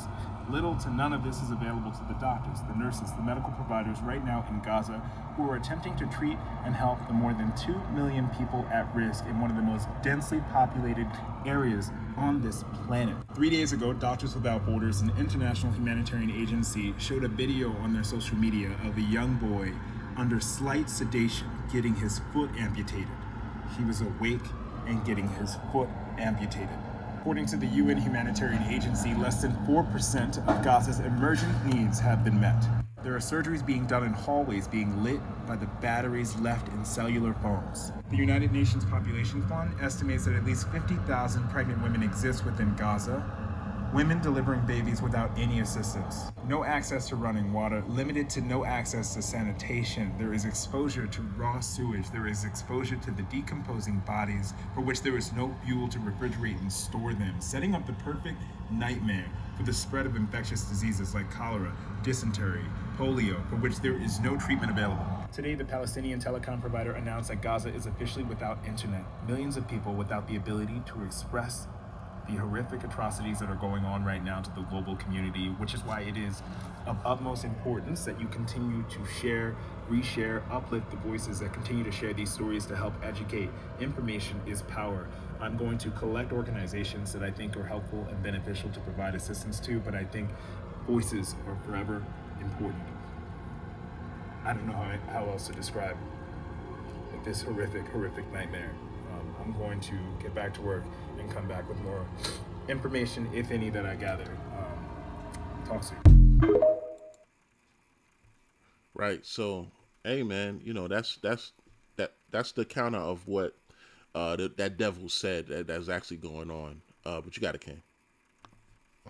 Listen, if you blow somebody's, like, a lot of those people that are at these hospitals, they're at these hospitals because they have been in other previous bombings. If you blow somebody's damn leg off and then tell them, you got to evacuate to the southern border of Gaza, you have, an hour to do so. It's just not realistic, especially, these warnings coming, as we've already said, with them having no internet connection. So they're not even hearing these warnings. But, it's just wicked. It shows, these people are, the devil the Bible speaks of. And at the same time, even the people that were getting, because they didn't just put it out like that. They also, remember they dropped flyers too the first couple of weeks. And as people were moving to the south, they were still bombing the roads. They were bombing the roads so they couldn't make it to the south. So it's like a lot of the people, if you watch Al Jazeera, last week, I know a lot of the people were saying that they would rather just wait in their homes and hope that Allah saves them and doesn't let a bomb drop on their house, because they would rather do that than to. They were already traveling trying to get out, but they couldn't get out, so they were forced to stay. So they went back to their homes, and and then unfortunately, a lot of those buildings were still getting knocked down and getting bombarded. Have been getting bombarded since then in the north. So these people are just straight up dealt. There's nothing moral about what they're doing at all. Nothing moral. Even when Obama dropped shot drones at so-called targets of ISIS and the quote-unquote enemy. And made them, and they would at least say, it was a mistake that there were 5 people walking down the street when we hit that building that was supposed to contain ISIS, such and such, But this right here is totally different, because you're not strategically pinpointing these any drone missile launches into a building full of Hamas. You're hitting hospitals, you're hitting schools, you're just hitting apartment buildings, you're hitting civilians. That's totally different. You know what I'm saying? Not the say that Obama didn't kill nobody, because the U.S. does kill people, civilians on a regular basis, but at least they try to hide it a little bit. The Israel's not hiding shit. They just, hey, we're gonna wipe them out. I was reading something recently, and this kind of put like a lot of what it's like to be on the ground in Gaza in perspective. What a lot of the men do, for example, if me and GK were like, Palestinians, we were living there during the time, what they're doing is son swap. So let's say like GK had a son, I had a son. My son would go stay with GK's son would go stay with me. So if there was a bomb that dropped on GK's house and it killed, him and my son, at least I survive and GK's son survives. Therefore his, line can continue. And then vice versa. So that's what a lot of the, male citizens are doing, just in case, a bomb drops on his house, at least if it kills his best friend and, his son, at least he survives, and vice versa, so it's crazy over there, but, I yield. Yeah, that's a great point. That's a great point. And it's kind of crazy that they have to resort to that. But when you're seeing whole families be wiped out, it is it is something to try to continue their line. That's interesting. So just before we close out, Most High willing, came back to do the Sunday edition over on Fanbase, but brothers have been opening rooms on Twitter Spaces. As I said when we opened up, it's just it just works more smooth, right? We've been having issues on Fanbase. It's not to say that we won't do any more rooms on Fanbase, but we are trying to open it up for just more access to information, as well as stories, as well as our people, and like when we get a lot of these stories we get, and it's instantaneous and updated on Twitter, right? So you may see the room open. Make sure you follow brother Mike, GK, myself, Mikael, Azriel, all of the brothers that frequent the news. So yeah, I can see when the room opens, right? And you can join in the discussion over on Twitter Spaces. Our Twitter page is up there. We share a lot of the stories there on Twitter. Even if you don't sign up to it's you don't come frequent the room on Twitter Spaces, it's still a good source of information, right? Like I said, instantaneous, constantly updated. That's usually where news break first on Twitter. So that's our Twitter page, in the link up top.